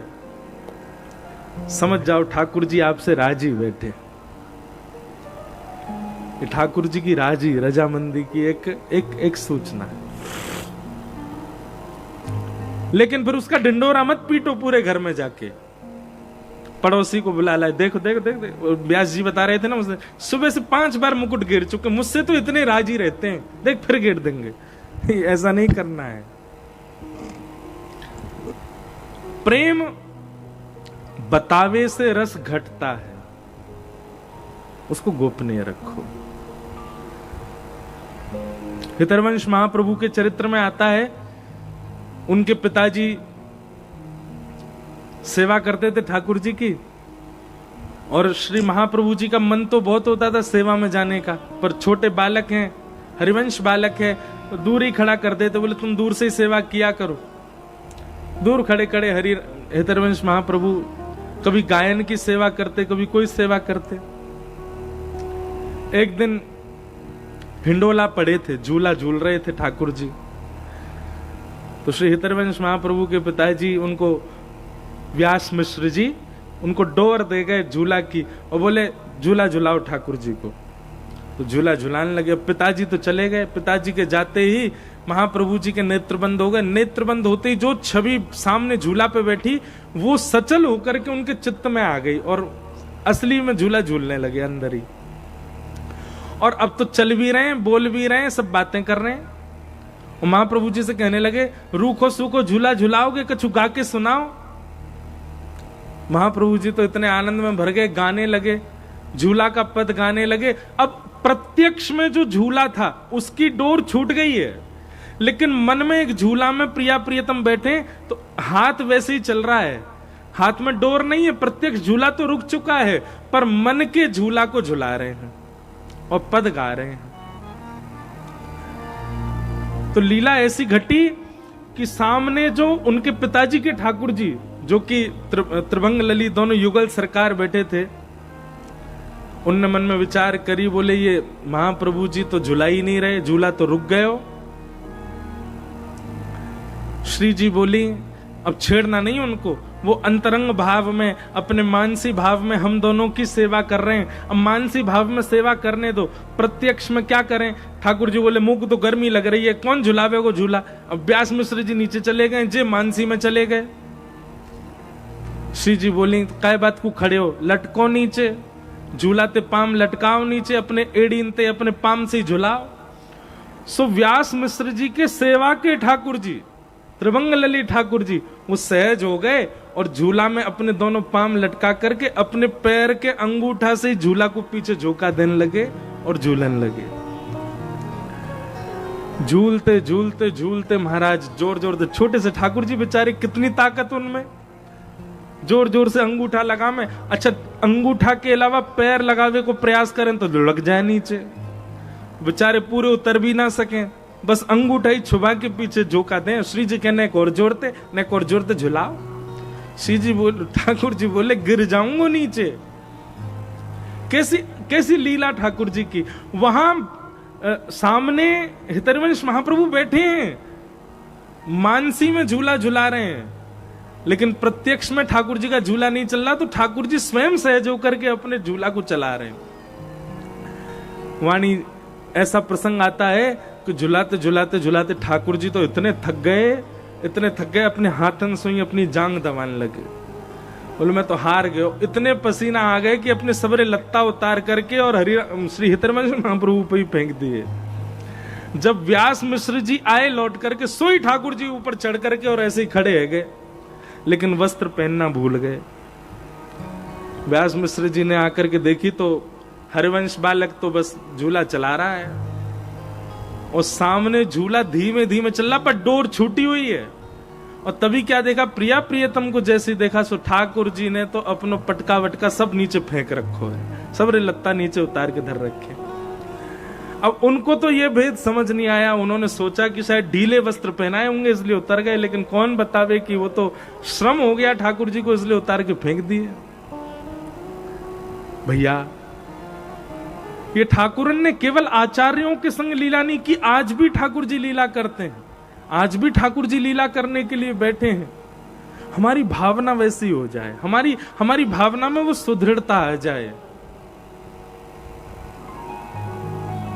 आज भी ठाकुर जी लीला करते हैं। तो कभी अगर ऐसा हो कि श्रृंगार बार बार उतर रहा है, आरती करते करते आरती गिर रही है, भोग का थाल रख के गए तो महाराज लौट के आए तो एक आध सामग्री गिर गई नीचे, ठाकुर जी ऐसे कुछ ना कुछ इधर उधर कर रहे हैं, तो समझ जाओ ठाकुर जी आपसे राजी बैठे हैं। और कुछ नहीं कर रहे, बिल्कुल चुपचाप खड़े हो जाते हैं, तैयार हो जाते हैं, श्रृंगार करा लेते हैं, व्यवस्थित रहते हैं, बिल्कुल महाराज सीधे बालक की तरह चुपचाप बैठे रहते हैं, कुछ नहीं करते। तो निश्चित ही है कहीं ना कहीं हमसे कहीं नाराज तो नहीं है ठाकुर जी। इसका मतलब ये नहीं है कि कल मुकुट इतना ढीला धराओ कि वो अपने आप ही गिर जाए। उदाहरण तो आपको वैसे ही कराना है जैसे आप कराते हो, अपने आप गिरे ठाकुर जी, और फिर जो सुख मिलेगा ना आपको, कभी कभी कितनी बार हमारे ठाकुर जी के साथ ऐसी लीला में हुआ। हमारे श्रीनाथ जी यहाँ पर चुबक धारण करते हैं, देख पीछे श्रीनाथ जी की दिख रही है, यहाँ पे हीरा रहता है, ऐसे लाल जी भी हीरा धारण करते हैं। वो हीरा इतना छोटा सा, वो खोता ही रहता है, और खोता कहाँ है और मिल कैसे जाता है ये भगवान नहीं जाने। ठाकुर जी उसको अपने गोजाम भर के घूमते हैं, अपने जेब में धर के घूमते हैं। हमसे खो जाए तो ठाकुर जी कहीं ना कहीं से निकलवा ही देते हैं। बड़ी लीलाएं हमारे लाल जी की। तो हम क्या कह रहे थे भैया, ईर्ष्या भाव चित्त में मत लाओ, वैष्णवों के प्रति भी मत लाओ। ईर्ष्या दोष जब तक नष्ट नहीं हो रहा है तब तक अपनी माला बढ़ाते रहिए, तब तक कथाएं सुनते रहिए। जिस दिन आपके भीतर से ईर्ष्या निवृत्त आप हो गए, बस समझ जाना ठाकुर जी नेके ही दूर रह गए। बस अब किसी की उपलब्धियों से, किसी की श्रेष्ठताओं से, किसी के भावों से कभी ईर्ष्या भाव नहीं। तो भागवत जी का मूल उद्देश्य क्या है? ईर्ष्या निवृत्त करना। भैया स्कूल का काम है सबको इंटेलिजेंट बना के निकालना, पर सारे बच्चे फर्स्ट नहीं आते, कुछ ही निकल पाते हैं। कथा का काम है सबको ईर्ष्या निवृत्त करना, पर इतनी हजारों की संख्या में भी दावे से कह रहे हैं 5 या 6 लोग ही ईर्ष्या निवृत्त होंगे, सब नहीं हो सकते। पर यह प्रयास करना चाहिए कि हम ईर्ष्या निवृत्त हों, और जब तक ईर्ष्या निवृत्त नहीं हो रहे तब तक भजन बढ़ाते ही रहो, बढ़ाते ही रहो। वजन नहीं, भजन। तो भागवत का विषय क्या है? निर्मत्सर हमारे चित्त में परम धर्म का बीज बोना। भागवत का अधिकारी कौन है? बोले मात्सर्य दोष से जो रहित है। अब तीसरा, वैद्यम वास्तवमत्र वस्तु शिवदम। श्रीमद् भागवत जी क्या करती हैं? ठाकुर जी से हमारा संबंध कराती। भागवत जी केवल ठाकुर जी से संबंध कराती हैं और किसी से नहीं। कथा सुनने के बाद में ठाकुर जी अपने लगने लगे। हमारे अयोध्या के एक संत थे श्री गोपालाचार्य जी महाराज, बहुत अच्छे। उनकी लीलाएं कभी कभी मैं कथा में सुनाता हूं। ऐसी लीला, ऐसी सेवा अपने ठाकुर जी की इस कली काल में और अभी पिछले 50 सालों में किसी ने नहीं की होगी। उनके छोटे से गोपाल जी थे, उनको संगी रखते थे, वो भी उनको लाल जी बोलते थे। हम अपनी सेवा के गुरु जी उनको मानते हैं, गोपालाचार्य जी को। उनका काम पता है क्या था? कहीं भी कुछ भी मिल जाता, उस वस्तु को कैसे ठाकुर जी की सेवा में लाऊं। जैसे कोई कपड़ा कोई भेंट में दे गया, अब ये कपड़ा से ठाकुर जी की पोशाक बने, ठाकुर जी की गद्दी बने, ठाकुर जी के जे बने। कोई कुछ दे गया, कोई कुछ देगा, वो हर वस्तु को तोड़ मरोड़ करके कैसे भी अपने लाल जी की सेवा में लेके आते थे। गोपालाचार्य जी परम विद्वान थे। वे अपने एक प्रवचन में कह रहे थे कि भैया, सब लोग इधर देखो। वे अपने एक प्रवचन में कह रहे थे कि जैसे आप अपने छोटे बालक को जब जैसे जैसे वो बड़ा होता उसको बोलना सिखाते हो, मैया बोलो, पापा बोलो, चाचा, दीदी आ जाए तो बोलते दीदी, पर उसको हम धीरे धीरे बोलना सिखाते हैं। जैसे ही वो बालक पहला शब्द उच्चारण करता है, पापा, पूरे घर में कितनी खुशी होती है, कितना आनंद होता है। फिर वो बोलने लग जाता दीदी, ऐसे करके वो 2-4 शब्द बोलना सीख जाता है। और कुछ समय बाद वो थोड़ी तोतली वाणी में बातें बनाना शुरू कर देता है, कुछ का कुछ बोलता है। लेकिन कुछ आयु के बाद वो इतना बोलता है कि फिर माता जी छड़ी लेके ही दौड़ती हैं कि शांत हो जा, बोलता ही क्यों रहता है तू, शांत क्यों नहीं होता है। उसको पहले से समझाना पड़ता, देख आज घर पे हमारे मेहमान आ रहे हैं, आज बोलना नहीं, हाँ उनके सामने चुपचाप रहना, ज्यादा नहीं बोलना। तो वो ऐसा ही उदाहरण देते थे गोपाल जी के लिए। बोले भैया, जब भी गोपाल जी के सामने जाओ, परिवार का हर सदस्य अपने आप को कुछ बना के जाए और ठाकुर जी से जाके गए, जय जय, जो भी आप अपने ठाकुर जी को बोलते हो, गोपाल जी, गोविंद, माधव, जो भी बोलते हो वो ऐसे कह के बुलाओ और अपना परिचय दो। चाचा आए, चाचा बोलो, चाचा। एक बार बोलो, 2 बार बोलो, 3 बार बोलो। अपना परिचय दो ठाकुर जी को कि आप कौन हो, और उनसे कहो कि वो बोलें। और फिर ये नियम कैसा रखो, जैसे छोटे बालक जब थोड़े बहुत बोलने सीख जाते हैं तो उसके पिताजी जैसे ही घर से जाते हैं तो बालक दौड़ता दौड़ता जाता है, रोता है मुझे भी लेके चलो। तब पिता क्या करता है, बोले उसको बहला देता है, वो तेरे लिए चीजी लाऊंगा, शाम को गुब्बारा लाऊंगा तेरे लिए, ये लेके आऊंगा। तो बालक उस भावना से रुक जाता है कि मेरे लिए कुछ लेके आएंगे। बोले ऐसे ही अपना परिचय देने के बाद में घर से निकलते समय अपने ठाकुर जी को कुछ लोभ देके जाओ। आज ठाकुर जी आपके लिए रबड़ी लेके आएंगे, हम हैं, आज आपके लिए रसमलाई लेके आएंगे। गोपालाचार्य जी महाराज सिद्धांत के परम विद्वान, परम पूजनीय श्री राम सुखदास जी महाराज, ऐसे ऐसे आचार्य जन आज्ञा करते हैं कि ठाकुर जी से वार्ता किया करो, ठाकुर जी से चर्चा किया करो। एक दिन ऐसा होगा कि आप जाकर के ठाकुर जी से कहोगे हम बाजार जा रहे हैं, बताओ क्या लेके आए।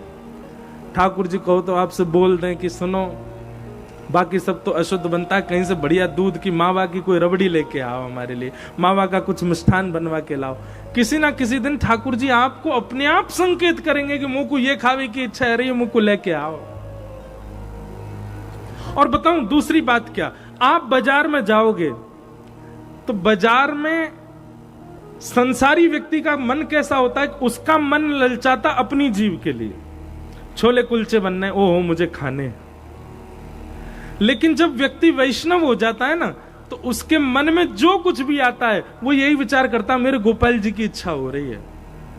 इसका मतलब ये नहीं दुकान से खरीद के ले जाओ, वैसे तो वैष्णव को चाहिए जो मन में आवे गोपाल जी की इच्छा माने और स्वयं जाके उसको सिद्ध करे।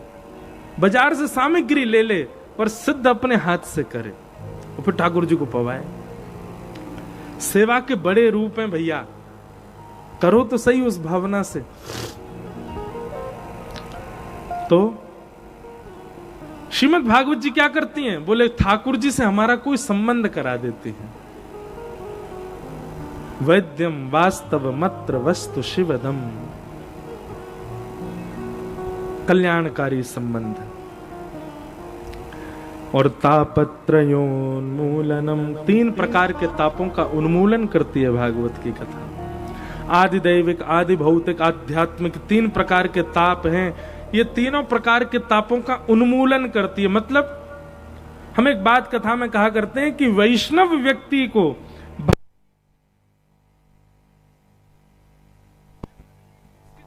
नहीं आते, उसके जीवन में कष्ट आते हैं, पर संसारी व्यक्ति कष्ट आने पर जैसे विलाप करता है, कष्ट आने पर जैसे रोता है, कष्ट आने पर जैसे उस कष्ट के लिए अपनी छाती पीटता है, वैष्णव व्यक्ति अपने जीवन में आने वाले कष्ट पर कभी विलाप नहीं करता। वैष्णव व्यक्ति अपने जीवन पर आने वाले कष्ट का कभी कभी रुदन नहीं करता, उसको स्वीकार करता, सहर्ष स्वीकार करता। पारिवारिक संकट आ गया, मानसिक संकट आ गया, देह का संकट आ गया, वो हर स्थिति में प्रसन्न नहीं रहेगा। सब ठाकुर जी की कृपा है, ठाकुर जी अनुग्रह कर रहे हैं मेरे ऊपर, ऐसी भावना रखता है।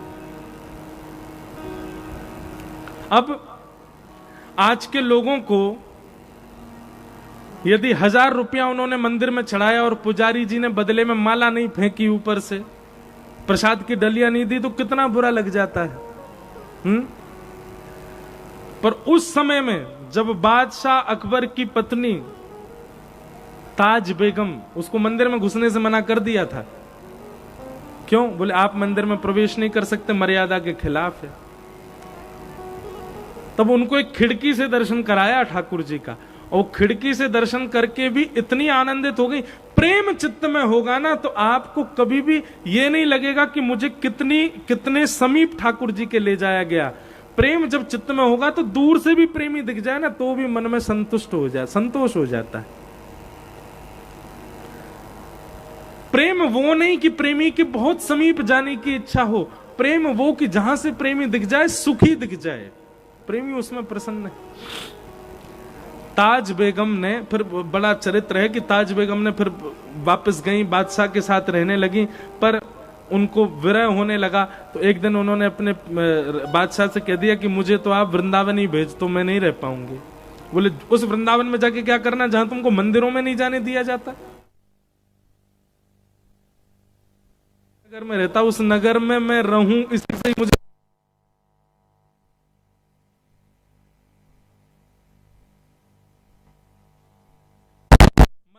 दर्शन करके आने वाले दर्शनार्थियों को बैठ करके पूछती थी आज श्रृंगार कैसा है, आज वस्त्र कैसे हैं, आज माला कैसी है, कानों में कुंडल कैसे पहने, मुकुट कैसा पहना हुआ है। और दर्शनार्थी जब बताता उसी की भावना बनाती। अच्छा पीली पटका पहना, बोले हाँ। इत्र की सुगंधी कैसी थी, बोले आज तो गुलाब का इत्र लगाया ठाकुर जी ने, बोले अच्छा। मन ही मन छवि बना लेती।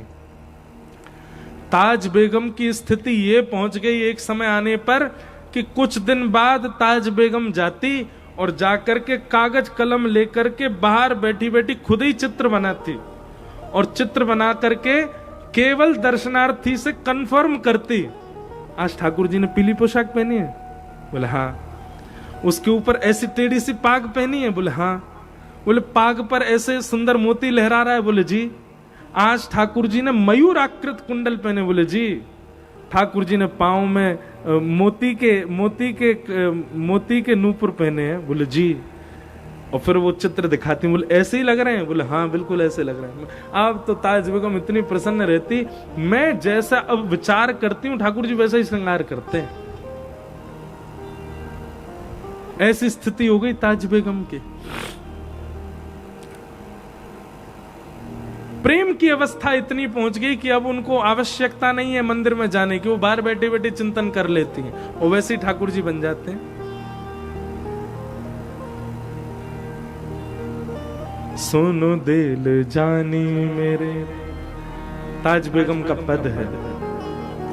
सुनो दिल जानी मेरे दिल की कहानी, सुनो दिल जानी मेरे दिल की कहानी। तेरे हाथ हूँ बिकानी, तेरे हाथ हूँ बिकानी, बदनाम भी सहूंगी। सुनो दिल जानी मेरे दिल की कहानी। नंद के कुमार कुर्बान तेरी सूरत पे, वृंदावन छोड़ अब कहीं भी न जाऊंगी। सुनो दिल जानी मेरे दिल की कहानी। तेरे हाथ हूँ बिकानी, बदनाम भी सहूंगी। सुनो दिल जानी। तो वैद्यम वास्तवमत्र वस्तु शिवदम तापत्रयोन्मूलनम। भगवान के जो परम वैष्णव भक्त होते हैं उनको फिर संसारिक ताप सताते नहीं। ताप सताते नहीं मतलब ताप आएंगे तो सही, पर उसका प्रभाव उनके ऊपर ज्यादा नहीं होगा, उससे वो ज्यादा विचलित नहीं होंगे, ऐसा स्वभाव स्वरूप हो जाता है। इस प्रकार भागवत जी के द्वितीय श्लोक में विषय अधिकारी संबंध और प्रयोजन की बात बताई गई। भागवत जी के तृतीय श्लोक में श्री वक्ता के विषय में बताया गया कि निगम कल्प तरोर गलितम फलम सुख मुखादमृतद्रव संयुतम पिबत भागवतम रसमालयम मुहुर्हो रसिका भुवि भावुकाः। निगम कल्प तरोर गलितम फलम। श्रीमद् भागवत जी क्या है? वेद रूपी कल्प वृक्ष का पका हुआ फल है। बंधुओं एक बात बहुत ध्यानपूर्वक सुनिएगा, भागवत जी स्वयं फल हैं। भागवत जी से कभी फल की कामना मत करना। फल से कभी भी फल नहीं मांगा जाता, वृक्ष से फल मांगा जाता है। फल से क्या मांगा जाता है? फल से रस मांगा जाता है। फल से रस मांगा जाता है। फल से भूख की निवृत्ति मांगी जाती है, मतलब क्षुधा निवृत्ति मांगी जाती है। और फल से अनेक फल प्रकट करने का बीज मांगा जाता है। फल से फल नहीं मांगते। आप भागवत जी से कोई फल नहीं मांग सकते। आप कहोगे तो हम तो कृष्ण मांग रहे हैं, तो श्री कृष्ण फल है ही नहीं। श्री कृष्ण तो रसो वैशः, वो तो रस ही है, इसीलिए वो रास रासेश्वर है। भागवत जी से फल नहीं, ये भागवत स्वयं फल है। फल से रस मांगो, रस माने श्री कृष्ण मांगो। रस मिलता है तो सुख मिलता है। क्षुधा निवृत्ति मांगो, अपनी भूख की निवृत्ति मांगो भागवत जी से। भूख की निवृत्ति मतलब संसार के भोग विलास काम वासना आदि इन सबको भोगते भोगते भोगते भोगते कोई समय ही नहीं है, कोई इनकी अवधि नहीं है, कितना भोगना है। ऐसा कुछ करें भागवत जी की अब हमारे हृदय की इच्छा पूरी हो जाए। तो श्रीमद् भागवत जी क्या करती है, इच्छा पूर्ण, इच्छा निवृत्त कर देती है, फिर इच्छा समाप्त हो जाती है। कथा के आश्रय में रहने वाले व्यक्ति को फिर संसारी भोग की इच्छा नहीं रहती। हमारे ब्रज की भोरी सखी गाती हैं, ऐसो दुख दीजो ही माही, बिनु पद कंज छटा दृग देखे, को सुहावे नाही, ऐसो दुख दीजो ही माही। बस्ती छोड़ एकांत बिठावे, बातन सो घबराही, ऐसो दुख दीजो ही माही। भोरी ऐसे दुख बिन प्यारी, जीवन व्यर्थ गवाही, ऐसो दुख दीजो ही माही। भैया परम भागवत परम वैष्णवों का स्वरूप कैसा हो जाता है, संसारी भावों में उनकी ज्यादा रुचि नहीं होती। वो तो कृष्ण वर कृष्ण तन कृष्ण ही हमारो धन, आठों याम ऊधो हमें कृष्ण ही सो काम है। कृष्ण कृष्ण कृष्ण कृष्ण कृष्ण संबंध जो मिले वही स्वीकार है, बस उसके अतिरिक्त कुछ भी नहीं। एक हमारे उत्तर प्रदेश में एक परम भक्त हुए, भक्तमाल जी में उनकी कथा आती है। उनका नाम था मदन मोहन सूरदास। क्या नाम था? वैसे उनका असली नाम था सूरध्वज। क्या नाम था? सूरध्वज। आप हरदोई करके एक जगह है उत्तर प्रदेश में, हरदोई के पास में संडीला नाम का एक स्थान था, वहां के सूबेदार थे। अकबर ने आपको वहां का सूबेदार बना दिया था।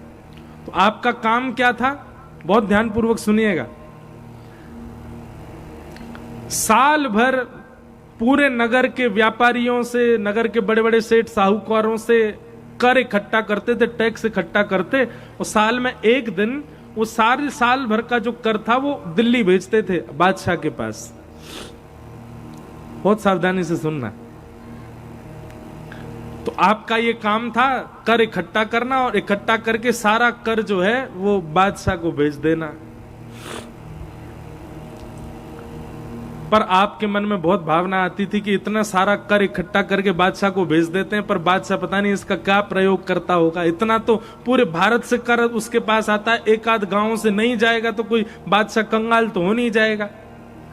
तो आपने धीरे धीरे क्या किया, जितना कर इकट्ठा करते थे उस कर को संत सेवा में और ठाकुर जी की सेवा में लगा देते थे। एक बार आपने क्या किया, वृंदावन में मदन मोहन लाल जी विराजते थे।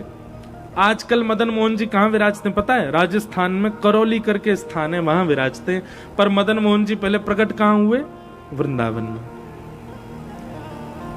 बिहरत निस दिन कुंज गलन में, ब्रज जन मन सुख धाम, मदन मोहन को रूप निरख, सनातन बलि बलि जाए, वृंदावन प्यारो। वही मदन मोहन जी की कथा है। तो हम ये बात बता रहे हैं कि भाई वैष्णवों का तो प्राण धन श्री कृष्ण ही हो जाते हैं। वो अपने जॉब, अपने व्यापार में भी कृष्ण को ही ढूंढते हैं। तो सूरध्वज जी ने क्या किया, संडीले में खूब सारा गुड़ खरीदा, और गुड़ खरीद करके बैलगाड़ियों में लदवा करके बैलगाड़ी वालों से कहा इसको लेकर के जाओ वृंदावन, और वृंदावन में मदन मोहन जी के मंदिर में जाकर के हमारी तरफ से अर्पित कराओ। हम तो अभी जा नहीं सकते, हम बहुत काम में हैं, हमारी तरफ से प्रसाद वहां पहुंच जाए मदन मोहन जी की सेवा में। तो सब लोगों ने कहा, बोले आप इतना महंगा गुड़ यहां से खरीद करके और बैलगाड़ी में भेज रहे हो,